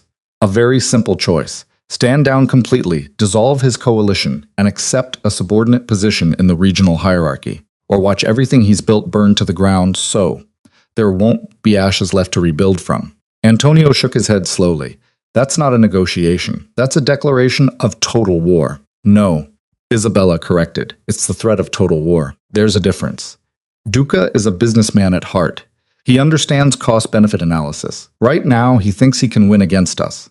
We're going to show him exactly what the cost of trying would be. And once he sees that cost, once he really understands it, he'll back down. And if he doesn't, then we execute the threat and we live with the consequences." Isabella placed her hand on her belly, feeling the baby's familiar movements. "But one way or another, this ends before my child is born. I won't bring a baby into an active war zone. I won't spend the first months of their life wondering if Duca is going to send someone to kill us in our sleep." Antonio was quiet for a long moment, studying the documents. "This will require Signor Bolano's approval, resources, personnel, access to certain assets. You can't do this alone. I know. That's why you're going to help me convince him. Me? You're the one he trusts. The one who's been with this family longer than anyone. If you tell him this is the right move, he'll listen. And if I don't think it's the right move?" Isabella met his eyes steadily. "Then tell me now, and I'll find another way. I value your judgment. Antonio, I always have. If you think I'm wrong, if you think this will backfire, say so. I'll listen." Antonio picked up one of the documents, scanning it carefully. Then another, then a third. Isabella watched him process the information, saw him running scenarios in his mind, weighing risks against rewards. Finally, he set the papers down and looked at her with something like pride in his weathered face. "You're not wrong," he said quietly. "This is bold, dangerous, but it's also the only move that gives us a real chance at ending this without years of bleeding. Duca won't expect this level of aggression from us, especially not now when he thinks he has the upper hand. So, you'll help? I'll help, but we need to move fast. Once we start this, there's no pulling back. No second chances, I know." Isabella began gathering the documents. "Set up a meeting with Marcus for tonight. Bring the captains you trust most. We'll present this as a unified strategy, not just my plan. That way, when Marcus sees that his most experienced people support it, he'll be more likely to agree. And if he doesn't?" Isabella smiled, cold and certain. "Then I'll remind him that I've been right about everything else so far, and ask him if he really wants to bet against me now." The meeting convened at midnight in the mansion's war room, a space Marcus had built in the basement years ago when paranoia and practicality had intersected. Soundproofed walls, reinforced doors, no windows, and a table large enough to seat 20 men comfortably. Tonight, there were only 7 people present. Marcus at the head of the table, Antonio to his right, 3 captains who'd proven their loyalty over decades, and Isabella seated at the opposite end in a chair that had been adjusted to accommodate her pregnancy. The captains had looked surprised when she entered, exchanging glances that ranged from confusion to poorly concealed disapproval. Women didn't attend these meetings. It simply wasn't done. But Marcus had nodded to her without comment, and no one dared question his decision aloud. Isabella waited until everyone was settled before she began. She didn't stand, didn't make a show of authority. She simply started speaking in that quiet, steady voice that somehow commanded attention more effectively than shouting ever could. Duca has been bleeding us for weeks now, she said. Not through direct violence, though the warehouse fire was part of his strategy. Through manipulation, psychological warfare, attempts to fracture our leadership and turn us against each other. He's been patient, methodical, and effective. But his patience is about to become his greatest weakness. One of the captains, a thick-necked man named Salvatore, leaned forward. With respect, Signora Bolano, we know what Duca has been doing. What we need to discuss is how to respond with force. Not economic pressure, Isabella interrupted smoothly. The strategy that's cost Duca over 3 million euros in the past 2 weeks. The one that's made his coalition partners nervous about their own exposure. That strategy. Salvatore's jaw tightened, but he said nothing. Isabella continued. The economic warfare bought us time and intelligence.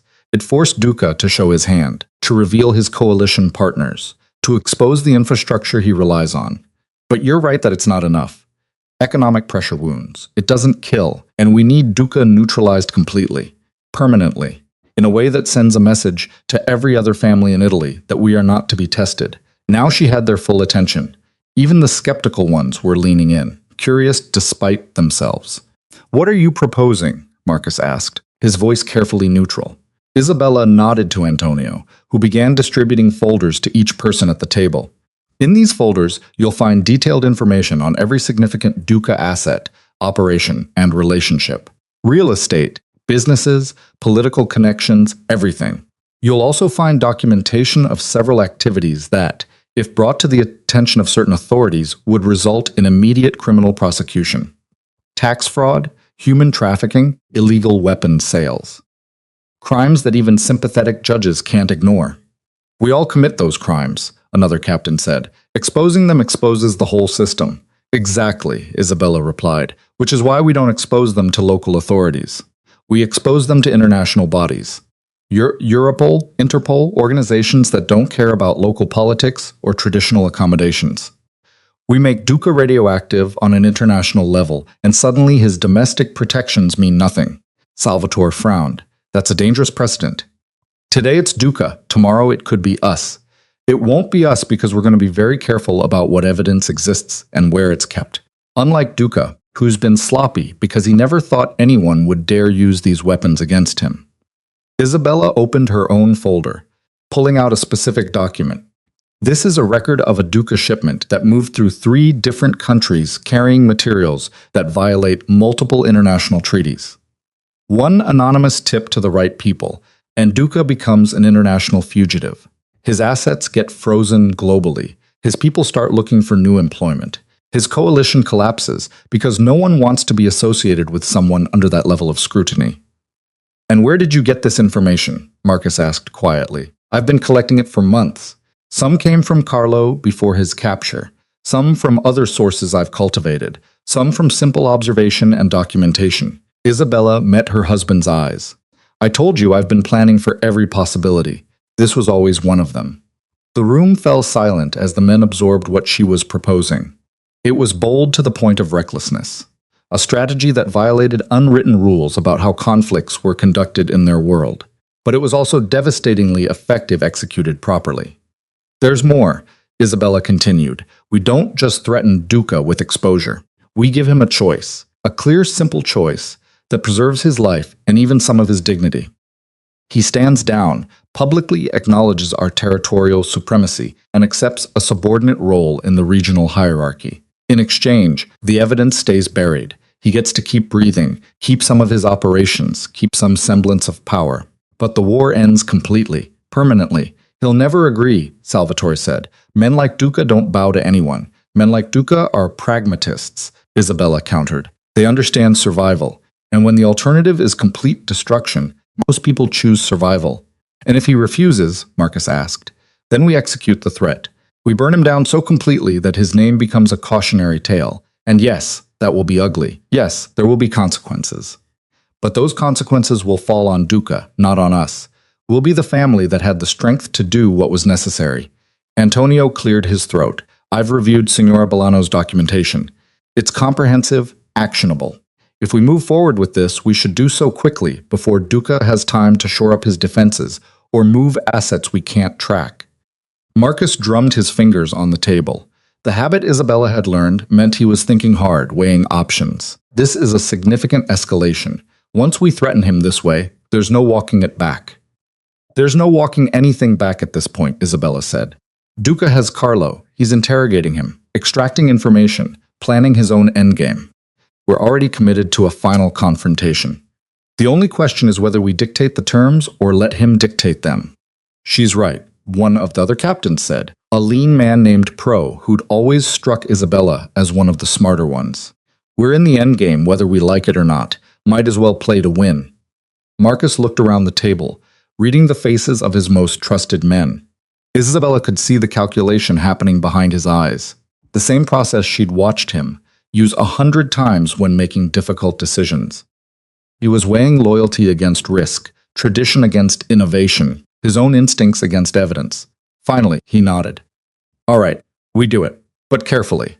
Antonio, you coordinate the intelligence gathering and documentation. Make sure everything is airtight, verifiable, devastating. Pro, you handle the international contacts. Find the right people to feed this information to if it comes to that. Salvatore, shore up our defenses. If Duca realizes what we're doing before we're ready, he'll come hard. I want us ready to weather that storm. The captains nodded, already mentally organizing their tasks. Isabella felt a small measure of relief. Marcus had committed. Now came the difficult part, actually executing the plan without getting anyone killed. How do we deliver the ultimatum? Marcus asked. Face to face, Isabella said. Anything else leaves room for misinterpretation. We need Duca to see our certainty, to understand that this isn't a bluff. That means a meeting on neutral ground with enough security to prevent immediate violence, but not so much that it feels like a trap. That's risky for both sides. All the best negotiations are. Isabella shifted in her chair, her back aching from sitting too long. The baby chose that moment to kick hard against her ribs, making her wince. But it's the only way to end this cleanly. Duca needs to see that we're serious, that we're prepared to follow through, and that we're offering him a genuine way out that preserves his life and some of his dignity. Marcus studied her for a long moment. You should stay here. Let Antonio and me handle the meeting. No, Isabella said firmly. I need to be there. Duca has underestimated me from the beginning. That underestimation is part of why we're in this position. If I show up to the meeting visibly pregnant, obviously involved in the strategy, it will shake him. Make him question every assumption he's made about our organization. That psychological advantage is worth the risk. You're 7 months pregnant, I'm aware.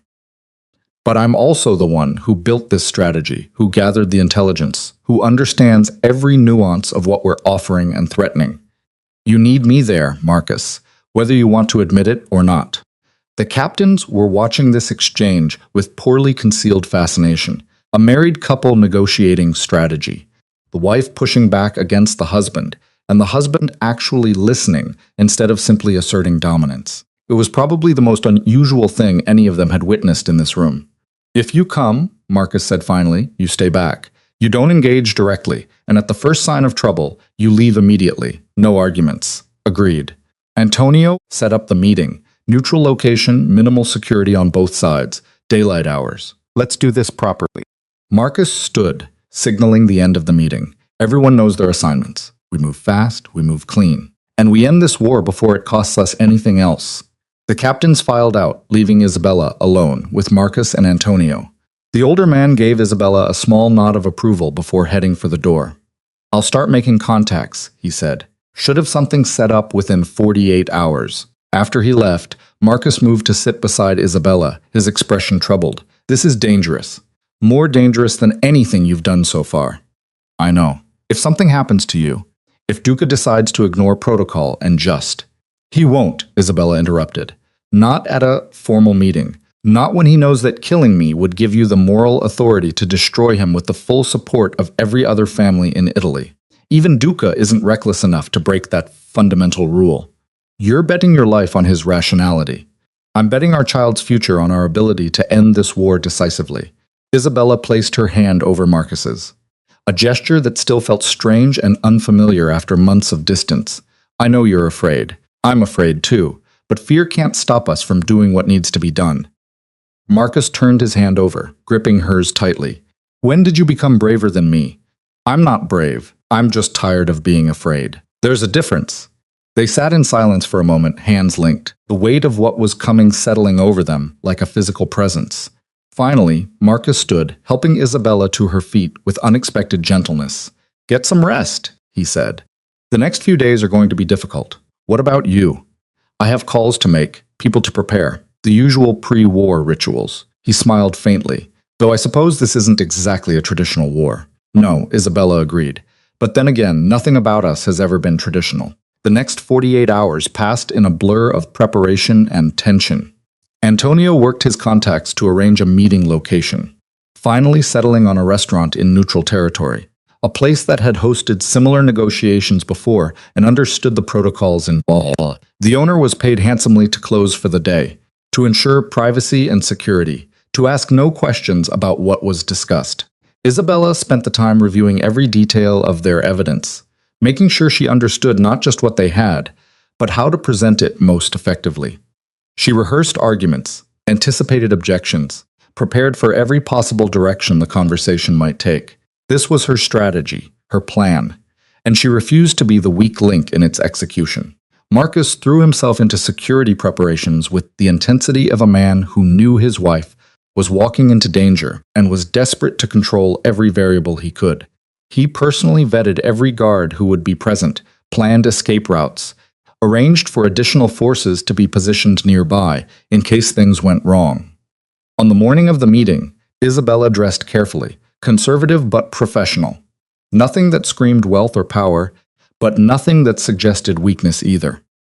She looked at herself in the mirror and saw a pregnant woman who had somehow become a strategist, a negotiator, a force that men like Luca Duca had to take seriously.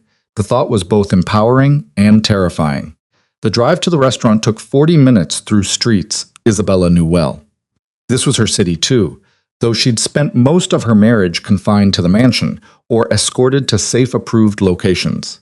She watched the familiar buildings pass and wondered if this would be the last time she saw them as a woman at war, or if somehow, impossibly, the war would end today.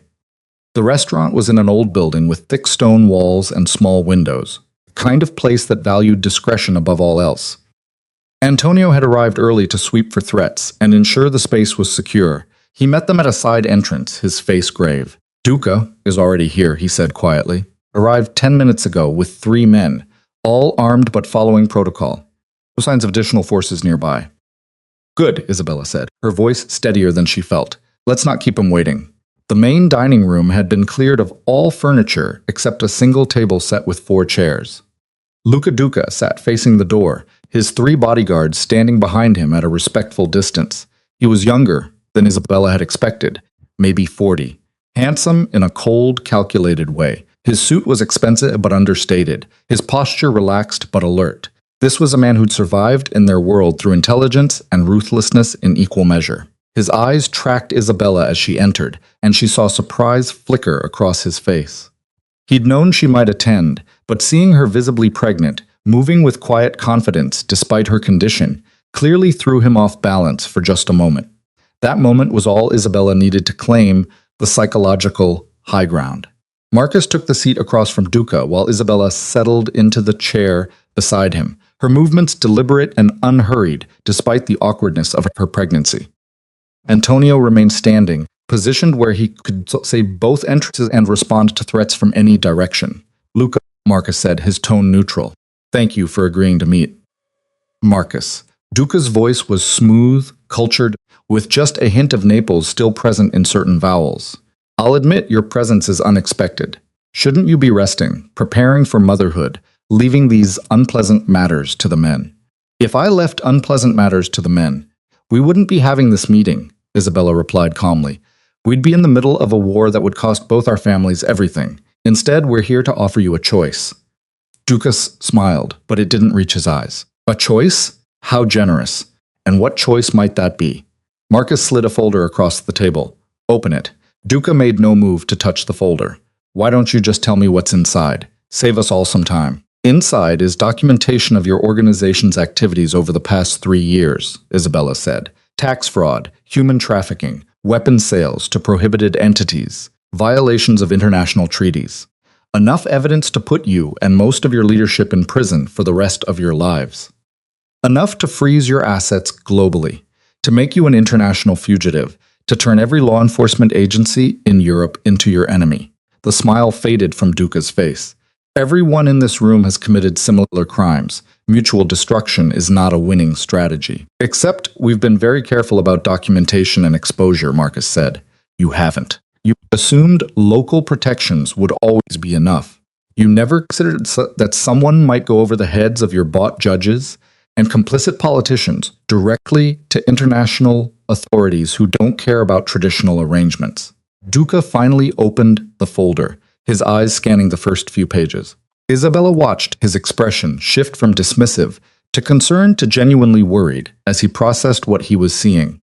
These weren't vague allegations or circumstantial evidence. These were detailed records, shipping manifests, financial transactions, communications that spelled out exactly what he'd done and when. Where did you get this? He asked quietly. Does it matter? Isabella replied. What matters is that we have it and that we're prepared to use it if you don't accept our offer. Your offer being? Stand down, Marcus said. Publicly acknowledge our territorial supremacy. Dissolve your coalition with the Moretti and Santoro families. Accept a subordinate position in the regional hierarchy with restricted operations in areas we designate. In exchange, this evidence stays buried. You keep your life. Keep some of your business. Keep some dignity. You're asking me to surrender. We're offering you survival, Isabella corrected. There's a difference. In a surrender, you lose everything. In this arrangement, you lose some things, but keep what matters most. Your life, your freedom, a future for your own family. Duca closed the folder slowly, his jaw tight with barely controlled rage. And if I refuse? Then we send copies of this evidence to Europol, Interpol, the FBI, and several investigative journalists who would love to break a story about international organized crime. Isabella said, within a week, you'll be the most wanted man in Europe. Your assets will be frozen. Your people will abandon you because being associated with you will become toxic. Your coalition will collapse because no one wants to be caught in the same dragnet. And when you're eventually caught, and you will be caught, you'll spend the rest of your life in a cell. That's not choice. That's extortion.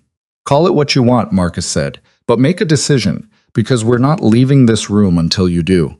The silence that followed was thick with tension. Isabella could see Duca's mind working, could almost feel him running scenarios, looking for angles, searching for a way out that preserved his power. But she'd built this trap carefully, had closed every exit except the one she was offering. You think you're clever, Duca said finally, his eyes fixed on Isabella. You think you've outmaneuvered me, but all you've done is start a war you can't control. International attention doesn't just fall on me, it falls on everyone. On you, on your precious baby.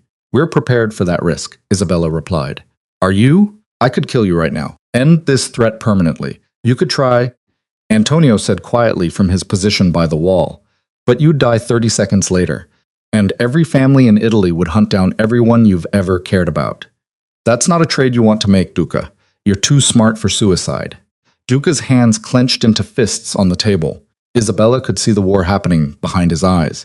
Pride fighting with pragmatism. Ego battling with survival instinct. This was the moment. The point where he either accepted reality or let his pride destroy him. How do I know you'll keep your word? He asked finally, his voice strained. How do I know you won't use this evidence anyway once I've stood down?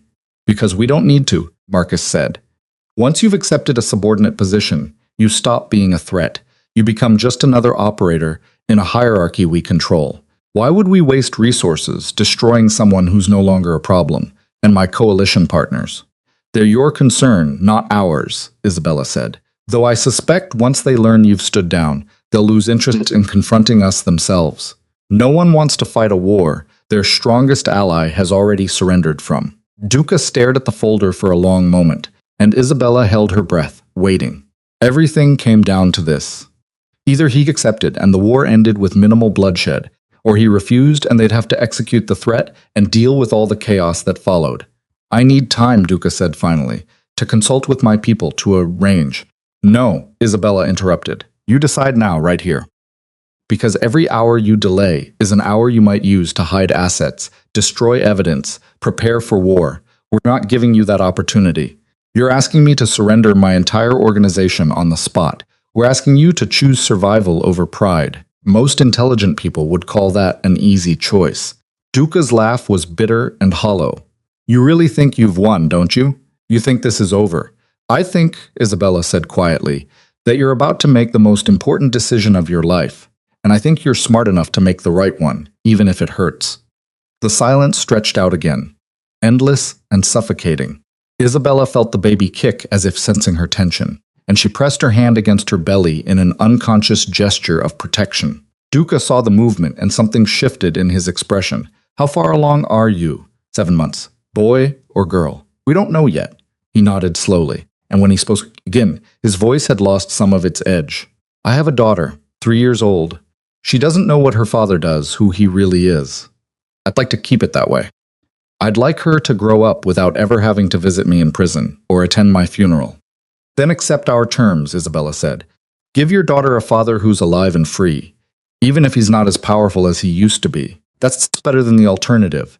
Duca closed his eyes, his face twisted with an emotion Isabella couldn't quite read. Rage, grief, resignation, all mixed together into something raw and painful.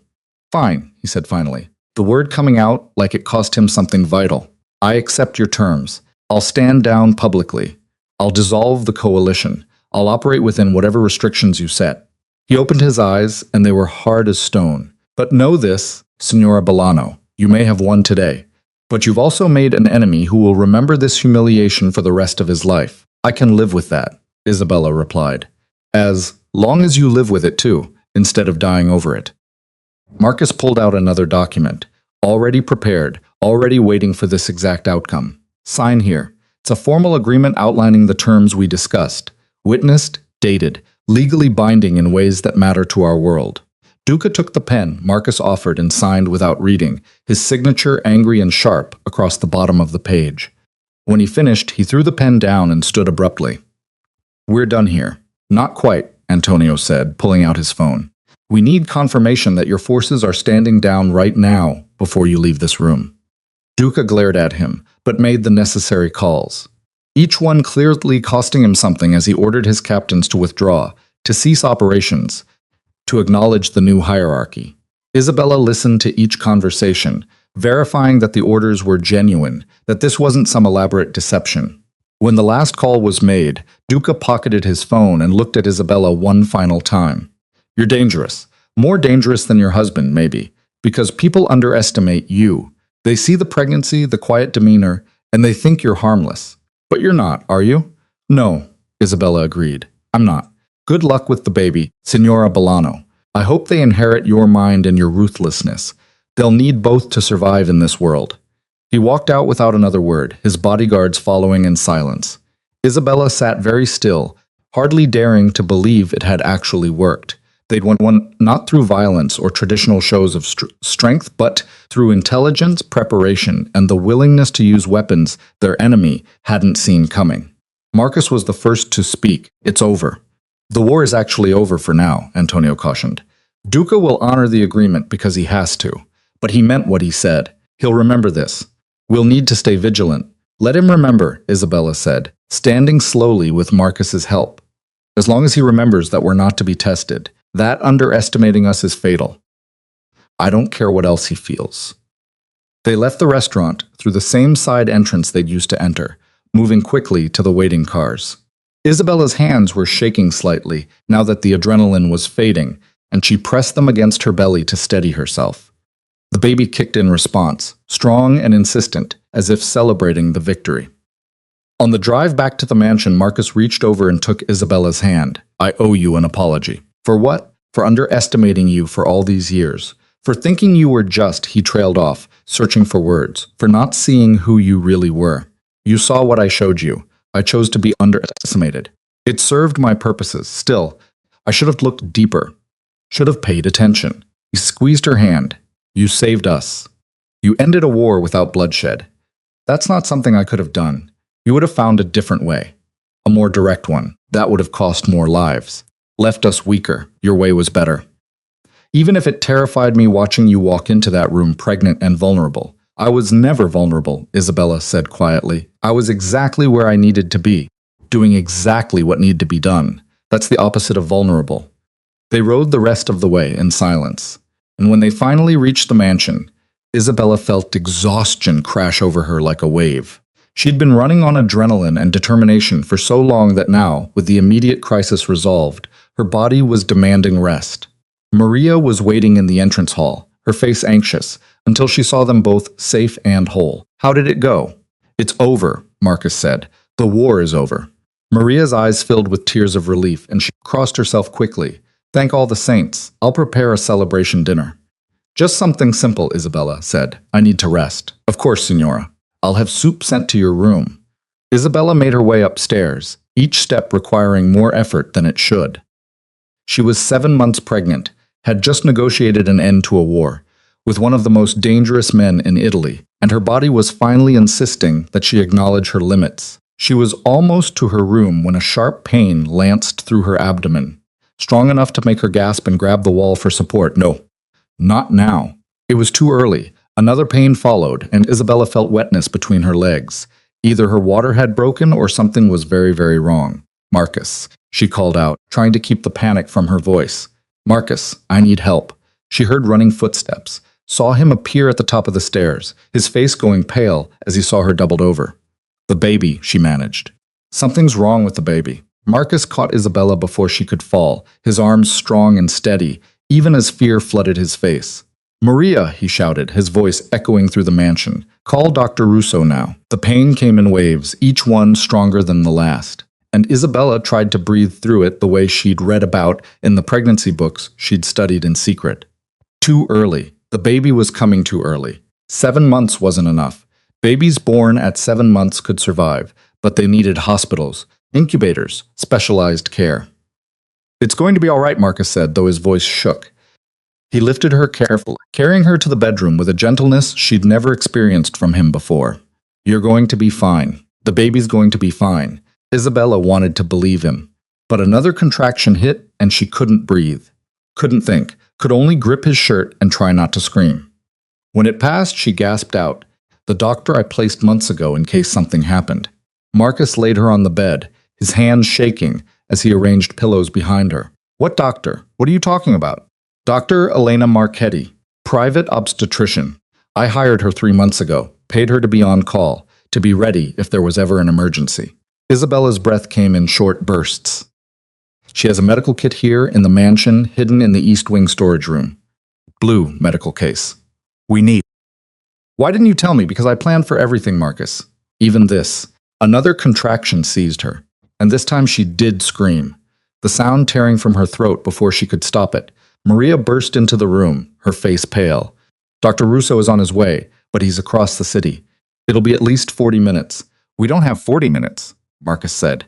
Isabella hired another doctor, Dr. Elena Marchetti. Find her number in Isabella's phone. Call her, tell her to get here immediately, and send someone to the East Wing storage room for a blue medical case. Maria nodded and rushed out. Isabella tried to focus through the pain, tried to maintain the control that had carried her through everything else. But control was slipping away, replaced by something primal and terrifying. Her body was doing what it needed to do, and she was just along for the ride. I'm scared, she whispered, the admission costing her something she couldn't name. Marcus took her hand, pressing it between both of his. I know, but you're the strongest person I've ever met. If anyone can get through this, it's you. The baby's too small, too early. Then we'll make sure they have everything they need. Whatever it takes, whatever it costs. His eyes were fierce, determined. You saved my empire, Isabella. Now, let me save our child. Antonio appeared in the doorway, the blue medical case in his hands. Found it. Dr. Marchetti is 10 minutes out. She was already on her way when we called. Said she'd been monitoring the situation and had a feeling she'd be needed. Isabella felt a wave of gratitude for her own paranoia, for the careful planning that had seemed excessive at the time, but now might save her baby's life. She'd paid Dr. Marchetti a fortune to be available, to keep a full medical kit on the property to be prepared for exactly this scenario. The doctor had thought Isabella was being overly cautious, but she'd taken the money and made the preparations in a way. Now, those preparations were the difference between hope and disaster. Another contraction hit, longer and stronger than before, and Isabella felt something shift inside her. The pressure was enormous, unbearable, her body insisting that the baby was coming whether anyone was ready or not. "I need to push," she gasped. "Not yet," Marcus said, though he looked terrified. "Wait for the doctor. I can't." The urge was overwhelming, instinctive, impossible to resist. Isabella's body was taking over, doing what millions of years of evolution had designed it to do. Dr. Marchetti arrived like a small, efficient storm. A woman in her 50s with iron-gray hair and the kind of calm competence that came from delivering babies in every imaginable circumstance.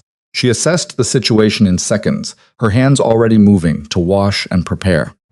"How far apart are the contractions?" she asked, her voice steady and professional.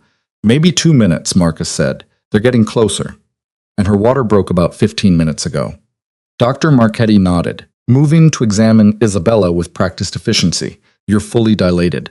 This baby is coming now whether we're ready or not." "But that's all right. We are ready, aren't we, Isabella?"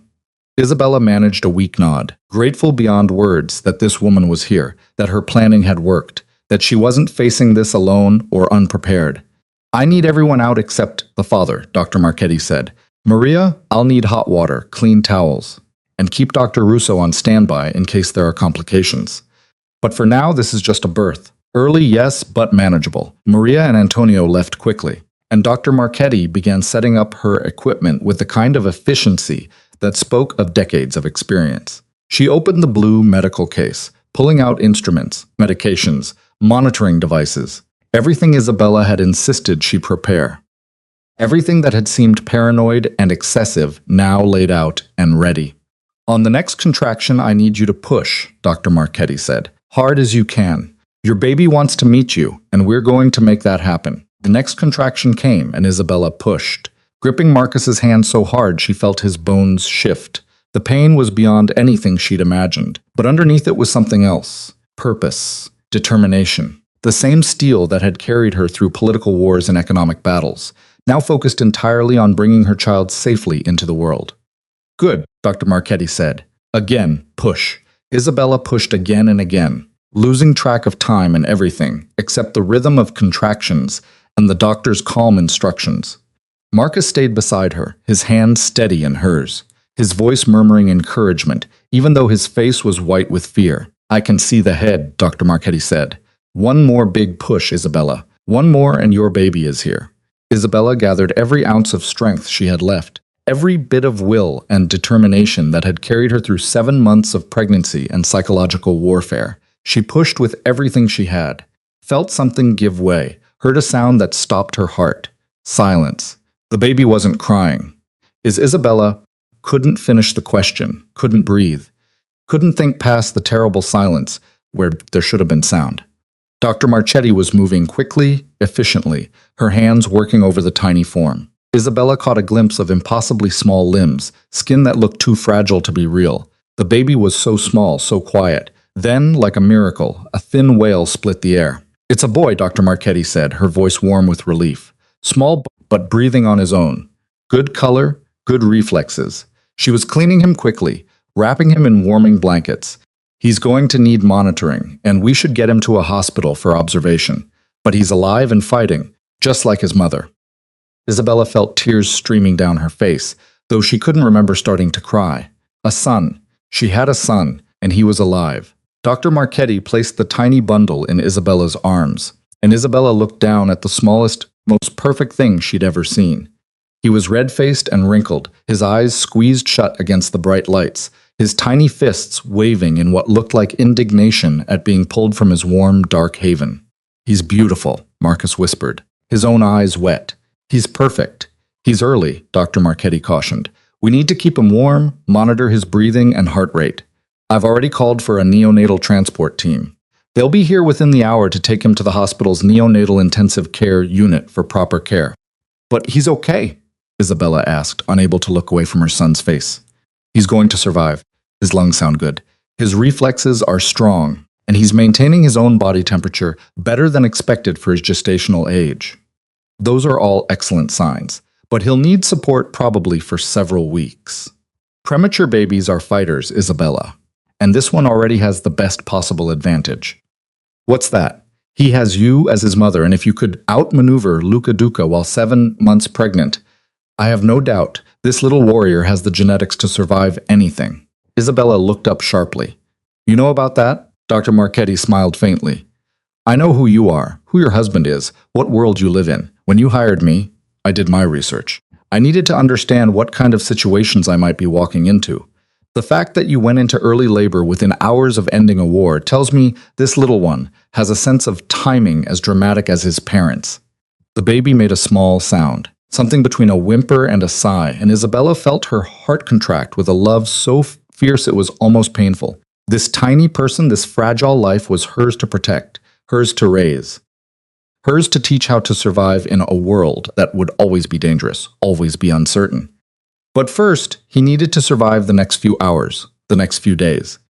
The critical early weeks that would determine whether he thrived or struggled. What do we need to do? Marcus asked, his hand gentle on the baby's head.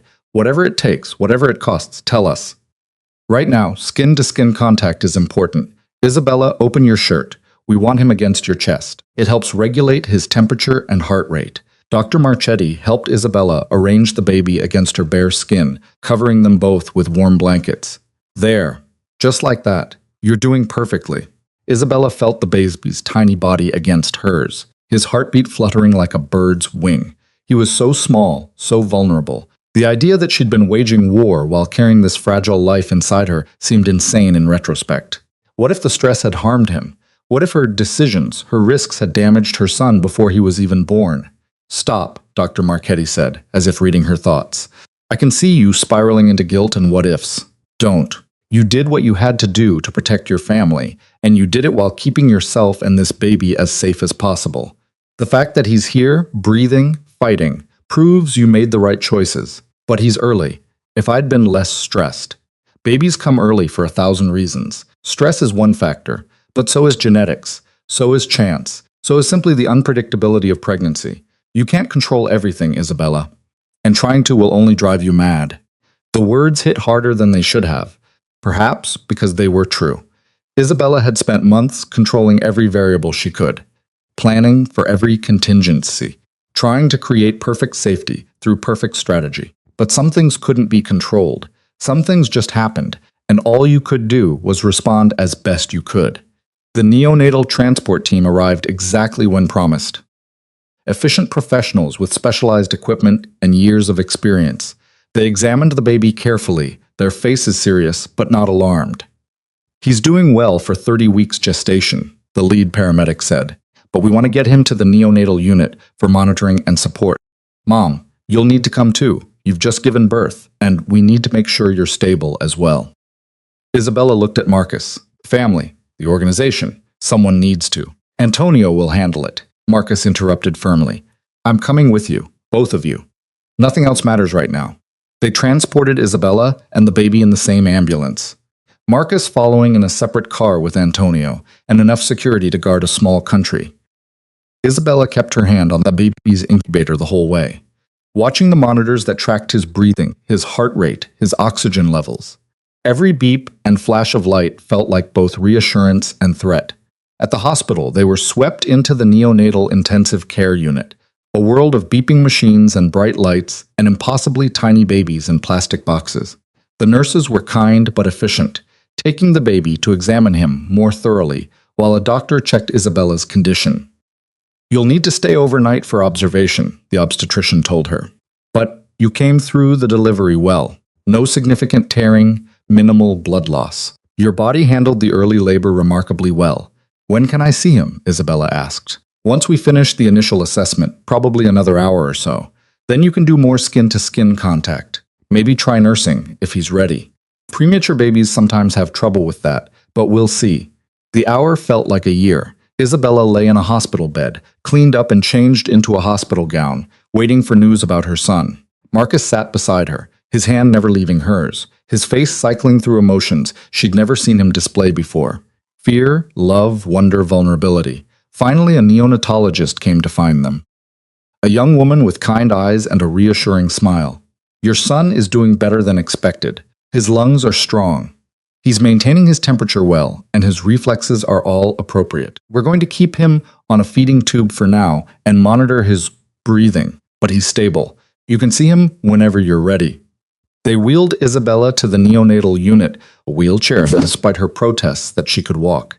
When she saw her son again, he was in an incubator, wires and tubes attached to his tiny body, monitors tracking every vital sign. But his eyes were open now, dark and unfocused, looking around at this strange new world he'd entered too soon. He's beautiful, a nurse said, helping Isabella position her hands through the ports in the incubator so she could touch him. Have you chosen a name? Isabella looked at Marcus. They'd discussed names over the months, had narrowed it down to a few options. But now, looking at this tiny fighter who'd survived being born too early in the middle of a war, only one name felt right. Leonardo, she said softly, after Marcus's father. Leonardo Bolano. Marcus's breath caught. His father had died when Marcus was young, had been a legendary figure in their world, respected and feared in equal measure. Naming their son after him was both an honor and a burden, a legacy that would follow the boy for his entire life. Are you sure? Marcus asked. He's a fighter, like his grandfather, like his father, like he'll need to be. Isabella stroked her son's impossibly small hand with one finger. Leonardo, our little lion. The baby's fingers curled around hers, the grip weak but present. Isabella felt tears sting her eyes again, felt the weight of everything that had led to this moment, the months of planning and fear, the war with Duca, the risks she'd taken, the gambles that had paid off. All of it had been leading here, to this tiny hand holding hers, to this fragile life that needed her protection more than anything or anyone ever had. Over the next 3 days, Isabella barely left the neonatal unit. She slept in a chair beside Leonardo's incubator, waking every few hours to help the nurses with his care, to hold him skin to skin, to talk to him in soft whispers about the world he'd entered and the family that would protect him. Marcus brought her food, fresh clothes, updates from the outside world that seemed increasingly distant and irrelevant. Duca was honoring their agreement. The organization was stable. The other families had taken note of how the war ended and were re-evaluating their own positions. But Isabella found she didn't care about any of it. All her strategic planning, all her careful manipulation, all the intelligence that had carried her through the war, none of it mattered next to making sure Leonardo gained weight, maintained his oxygen levels, learned to feed on his own. On the 4th day, the neonatologist gave them cautiously optimistic news. He's doing exceptionally well, better than most babies born at his gestational age. If he continues improving at this rate, we might be able to take him off some of the support equipment sooner than expected. How much sooner? Isabella asked. Hard to say definitively, but maybe 2 weeks instead of 4 or 6. He's a strong little guy. Antonio came to visit that afternoon, bringing flowers and looking uncomfortable in the sterile hospital environment. He stood beside the incubator, staring at Leonardo with an expression Isabella couldn't quite read. He's tiny, Antonio said finally. He's a fighter, Isabella replied. Like his mother. Antonio looked at her. The organization is asking about you, when you will be back. What the plan is moving forward. The plan is keeping my son alive. Everything else is secondary. I told them that. But there are still decisions that need to be made. Territory assignments now that Duca has stepped back. New agreements with the Moretti family. The usual complications. Then Marcus makes those decisions. Or you do. I trust your judgment, Antonio. The old man looked surprised. You're really stepping back from day-to-day operations? Yes. I'll still be available for strategy, for the big decisions. But I'm not going back to managing everything from the shadows. Not right now. Isabella looked at her son, watching his chest rise and fall with each tiny breath. This is what matters. Making sure he survives. Making sure he grows up strong and healthy and safe.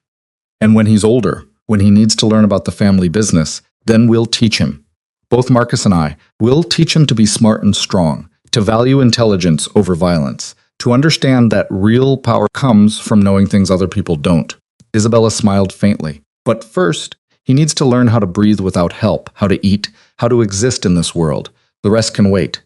Antonio nodded slowly. You've changed. The war changed you. No, the war revealed me. I was always this person. I just didn't have a reason to show it before. And now I have the best reason in the world. Isabella touched the incubator gently. I have someone who needs me to be exactly who I am. No hiding, no pretending. Just strength and love and whatever else it takes to keep him safe. 2 weeks later, the doctors cleared Leonardo to leave the neonatal unit. He was still small, still needed careful monitoring. But he was breathing on his own, feeding well, and gaining weight steadily. The day they brought him home to the mansion, Isabella felt like she was carrying the most precious cargo in the world. Maria had prepared everything perfectly. A nursery decorated in soft blues and whites, equipped with every possible device for monitoring an infant's health, a comfortable chair for late-night feedings, blackout curtains for daytime sleep. Everything Isabella had requested and things she hadn't thought of. "Welcome home, little Leonardo," Maria said, tears in her eyes as she looked at the baby. "This house has been waiting for you." That first night, Isabella sat in the nursery, with Leonardo sleeping in her arms, marveling at how something so small could have changed everything so completely. She'd spent months building strategies, fighting wars, outmaneuvering dangerous men, but holding her son, watching him sleep peacefully, feeling the weight of his tiny body against her chest. This was power, real power, the kind that didn't come from control or manipulation or intelligence, the kind that came from love. Marcus found her there near midnight, unable to sleep, still watching their son breathe. "You should rest," he said softly. "I will soon." Isabella looked up at him. "Did you ever imagine this? When you married me, that we'd end up here?" "No, I married you because you were suitable, quiet, from a good family. I thought you'd be easy to manage, easy to predict." He sat down beside her, his eyes on Leonardo. "I was wrong about everything. Does that bother you? It should. I should be angry that you weren't what I thought, that you had all this intelligence and strength hidden away. But I'm not angry. He paused, searching for words. "I'm grateful. You saved us. You ended a war. You gave me a son. And you did it all while I was too blind to see what you really were. And what am I?"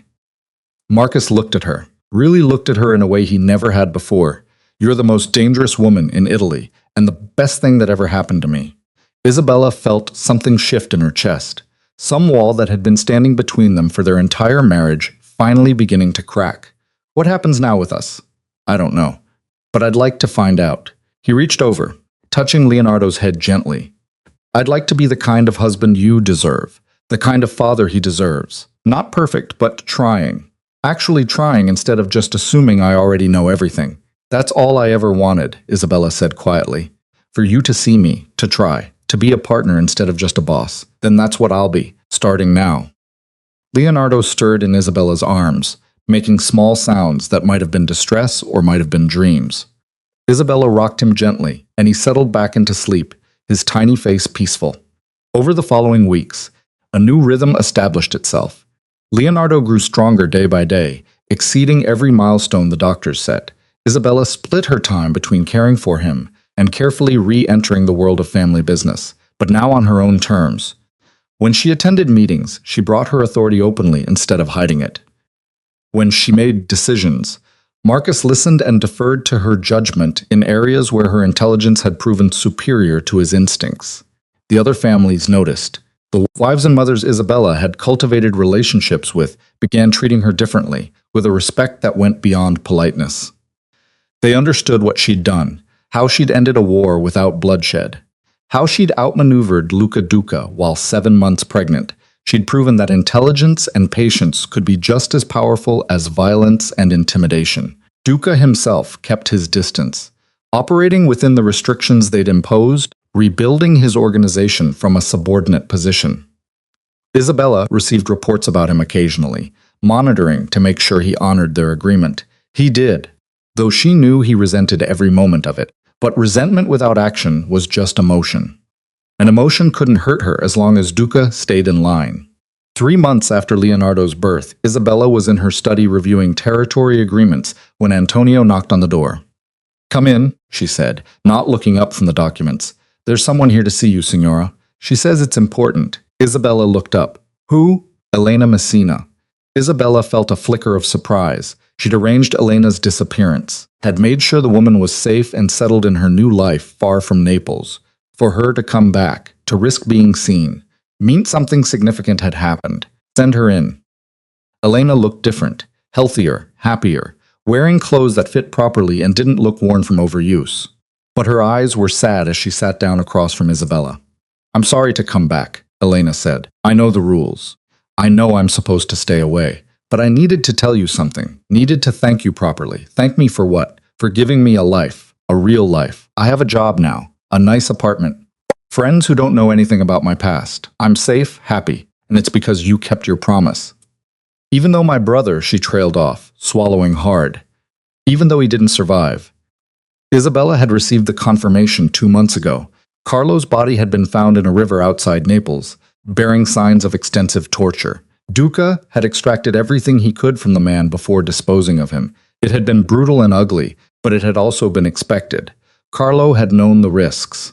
I'm sorry about your brother, Isabella said quietly. He made his choices, bad ones mostly. But at the end, he tried to do the right thing, and you honored that. You saved me like you promised. That means something. Elena pulled an envelope from her purse. I brought you this. It was in Carlo's things. Delivered to me after they found him. He must have written it before everything happened, before they took him. Isabella opened the envelope carefully. Inside was a single sheet of paper covered in Carlo's cramped handwriting.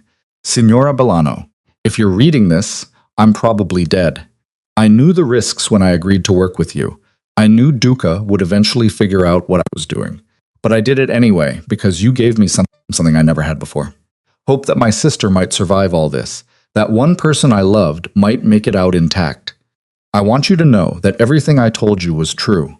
Every piece of information I passed along was accurate. I never lied to you. Never tried to play both sides. I owed you that much for trying to save Elena. I also want you to know that what you're doing, the way you're fighting this war, it's the right way. Smarter than anything Marcus or any of the other bosses would have thought of. You're going to win because you see things they don't see.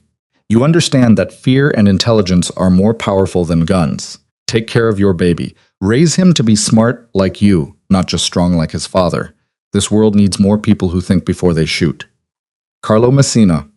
Isabella folded the letter carefully, feeling an unexpected weight of grief for a man she'd barely known. Carlo had been a traitor who'd tried to do the right thing too late. He'd paid for his mistakes with his life, but he'd also saved his sister and helped end a war. That had to count for something. Thank you for bringing this, she said to Elena. He thought highly of you at the end. Said you were the only one in this whole world who actually kept their promises. Elena stood. I should go. I just wanted you to know that what you did mattered.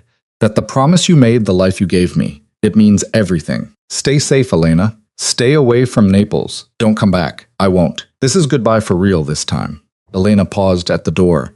But if you ever need anything, if there's ever any way I can repay what you've done, find me. I'll come.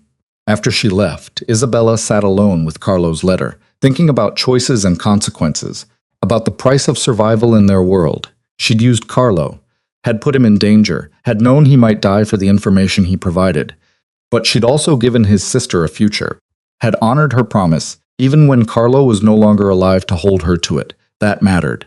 In a world built on violence and betrayal, keeping promises mattered. A cry from the nursery pulled Isabella from her thoughts. Leonardo was awake, demanding attention with the insistence only a baby could muster. Isabella went to him, lifting him from his crib, marveling as she always did at how much he'd grown in just 3 months. Hello, little lion, she murmured, settling into the chair to feed him. You're getting so big, so strong. Leonardo latched on hungrily, his dark eyes staring up at her with an intensity that reminded her of Marcus. But there was something else there, too. Something that might have been her own careful observation, her own intelligence beginning to show through. You're going to grow up in a complicated world, she told him softly, with a complicated family, but you'll also grow up safe, protected, loved.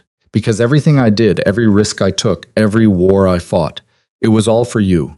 To make sure you had a chance to be whoever you want to be. Marcus appeared in the doorway, watching them with an expression that had become familiar over the past months. Love mixed with wonder, as if he still couldn't quite believe this was his life now. Antonio just told me about Elena's visit, he said. She brought a letter from Carlo, a last message. What did it say? That he hoped we'd win. That we should raise our son to be smart instead of just strong. That promises matter. Isabella looked down at Leonardo, watching him feed contentedly. He was right about all of it. Marcus came to sit beside them, his hand resting on Leonardo's back. Do you have any regrets about how things went? The choices you made? Isabella thought about it carefully, reviewing the past months in her mind. The fear, the stress, the dangerous gambles that could have gone wrong in 100 different ways. The war that could have cost them everything. The early birth that could have cost her son's life. No, she said finally, I don't regret anything. Because all of it, every choice, every risk, every moment of fear, it led here. To this. To us being alive and together and safe. That's not something to regret. That's something to protect. And the organization? Do you want to step back permanently? Focus only on Leonardo? I want balance. I want to be Leonardo's mother, but I also want to use my mind for more than just nursery schedules and feeding times. I want to continue building something that will last, that will protect our family for generations. Isabella met Marcus's eyes, but to do it as your partner, not your decoration, not your shadow, your actual partner. That's what you've been all along. I was just too stupid to see it. You saw it eventually. That's what matters. Leonardo finished feeding and promptly fell asleep, milk-drunk and peaceful. Isabella held him a moment longer, breathing in his baby smell, feeling his weight against her chest.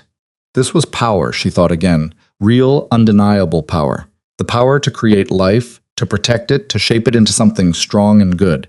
All the strategy and manipulation in the world couldn't compare to this. 6 months after Leonardo's birth, Isabella stood in the same study where she'd first laid divorce papers on Marcus's desk, where she'd begun the quiet war that had changed everything. But now she wasn't alone. Marcus stood beside her, Antonio across from them. And between them all was a new agreement. Not divorce papers this time, but something different, a formal partnership document that restructured the organization's leadership. Marcus would continue handling day-to-day operations and external relations. Isabella would manage strategy, intelligence, and the careful cultivation of alliances. Together they would make the major decisions, neither one subordinate to the other. It was revolutionary for their world, scandalous even. Women didn't hold formal power in these organizations. They influenced from the shadows, worked through their husbands, operated invisibly. But Isabella Bolano had never been very good at following rules she didn't agree with. This will cause talk, Antonio warned. The other families will see it as weakness, as Marcus losing control. Let them see it however they want, Marcus said. They can think I'm weak or controlled or whatever narrative makes them comfortable. Meanwhile, we'll be stronger than ever. Because we're using all our resources instead of pretending half of them don't exist. And when they test us, when someone decides to push boundaries, Isabella smiled. Then they'll learn the same lesson Duca learned, that underestimating us is the last mistake they'll ever make. Antonio looked at the partnership agreement, then at Isabella, then at Marcus. Finally, he nodded. All right, I'm with you, both of you, whatever comes next. What came next was a new era for the Bolano family. Isabella's intelligence network expanded, feeding information that prevented conflicts before they started. Her economic strategies generated wealth that didn't rely on violence. Her diplomatic connections with other families' wives and mothers created alliances that traditional methods would have missed. Marcus learned to trust her judgment, to defer to her expertise in areas where she excelled, to see their marriage as a partnership instead of a hierarchy. It wasn't always easy. Old habits and assumptions died hard, but they worked at it, both of them, building something new from the ruins of what their marriage had been, and Leonardo grew, thriving in ways that defied the dire predictions that had surrounded his early birth. At 1 year old, he was healthy, curious, already showing signs of the intelligence he'd inherited from both parents. Isabella watched him explore his world with fearless determination, and thought about the future she'd fought so hard to secure. On Leonardo's first birthday, the mansion filled with family and allies, a celebration that was both personal and political. Isabella moved through the crowd with her son on her hip, accepting congratulations, making small talk, maintaining the relationships that kept their world stable. Luca Duca sent a gift which was either diplomatic or a subtle threat. Isabella couldn't quite decide. An antique silver rattle, expensive and elegant, with a note that read simply, "For the little lion. May he grow as strong as his mother." Marcus had wanted to refuse it, to send it back as an insult, but Isabella had kept it. understanding the message underneath the message. Duca was acknowledging her power, paying respect to the woman who defeated him. That was more valuable than any snub could be. That evening, after the guests had left and Leonardo was asleep, Isabella stood in the study holding the divorce papers she'd presented to Marcus more than a year ago. The papers that had started everything. The papers Marcus had signed without reading, giving her control of assets he didn't even realize he was losing. She fed them into the fireplace, watching the pages curl and blacken and turn to ash. She didn't need them anymore. Didn't need the leverage or the insurance policy or the escape route. Because what she'd built with Marcus over the past year was stronger than any legal document. It was a real partnership, forged through crisis and tested by fire. Based on mutual respect instead of fear or dependence. "What are you doing?" Marcus asked from the doorway. "Burning the past," Isabella replied. "We don't need it anymore." He came to stand beside her, watching the last of the papers turn to ash. "You kept those all this time as insurance. In case things went wrong. In case I needed leverage or protection." She turned to face him. "But I don't need them now. We're past that. What do we need?" Isabella thought about the question, about everything they'd been through, and everything still to come. We need each other. We need Leonardo. We need to keep building what we've started. That's enough. Marcus pulled her close, his arms strong and steady around her. More than enough. It's everything. They stood together in the fireplace's glow, watching the embers fade, and Isabella felt something she'd never expected to feel in this marriage. Peace. Not the absence of danger or challenge or conflict, because those would always be present in their world, but peace with her choices, her life, her future. She'd started as the quiet woman everyone underestimated. She'd become the strategist who won wars without firing a shot, and now she was simply Isabella Bolano, mother and partner and power in her own right, building a legacy that would protect her son and her family for generations to come. The long game was never Marcus's. She told Duca it was hers and she'd won it completely. Not by leaving or destroying or escaping, but by staying and fighting and transforming everything from the inside out. By being patient when everyone else was reactive. By being smart when everyone else relied on strength. By being exactly who she'd always been. Hidden in plain sight. Waiting for the right moment to show the world what she was capable of. The quiet woman they had all underestimated had rewritten the rules of their world, and in doing so she'd created something new, something better, something that might actually last. Leonardo cried out in his sleep, a small sound that carried down the hall. Isabella moved immediately, Marcus following. Both of them responding to their son's need with the kind of unity that came from real partnership. In the nursery, Isabella lifted Leonardo from his crib, soothing him with gentle words and familiar touch. He settled immediately, recognizing his mother's voice, her scent, her presence. "You're safe," she whispered, rocking him gently. "You're loved. You're protected always." And as she held her son, with her husband beside her and her empire secure around them, Isabella Bolano knew that every risk she'd taken, every battle she'd fought, every moment of fear she'd endured, all of it had been worth it. Because she'd won the only war that truly mattered, the war for her family's future. And she'd won it on her own terms, in her own way, proving that quiet strength could be the most powerful force of all. The empire survived not because of fear or guns or traditional power, but because the quiet woman everyone underestimated had planned for every betrayal, fought every battle, and won every war that mattered. And in the end, that was the only victory worth fighting for.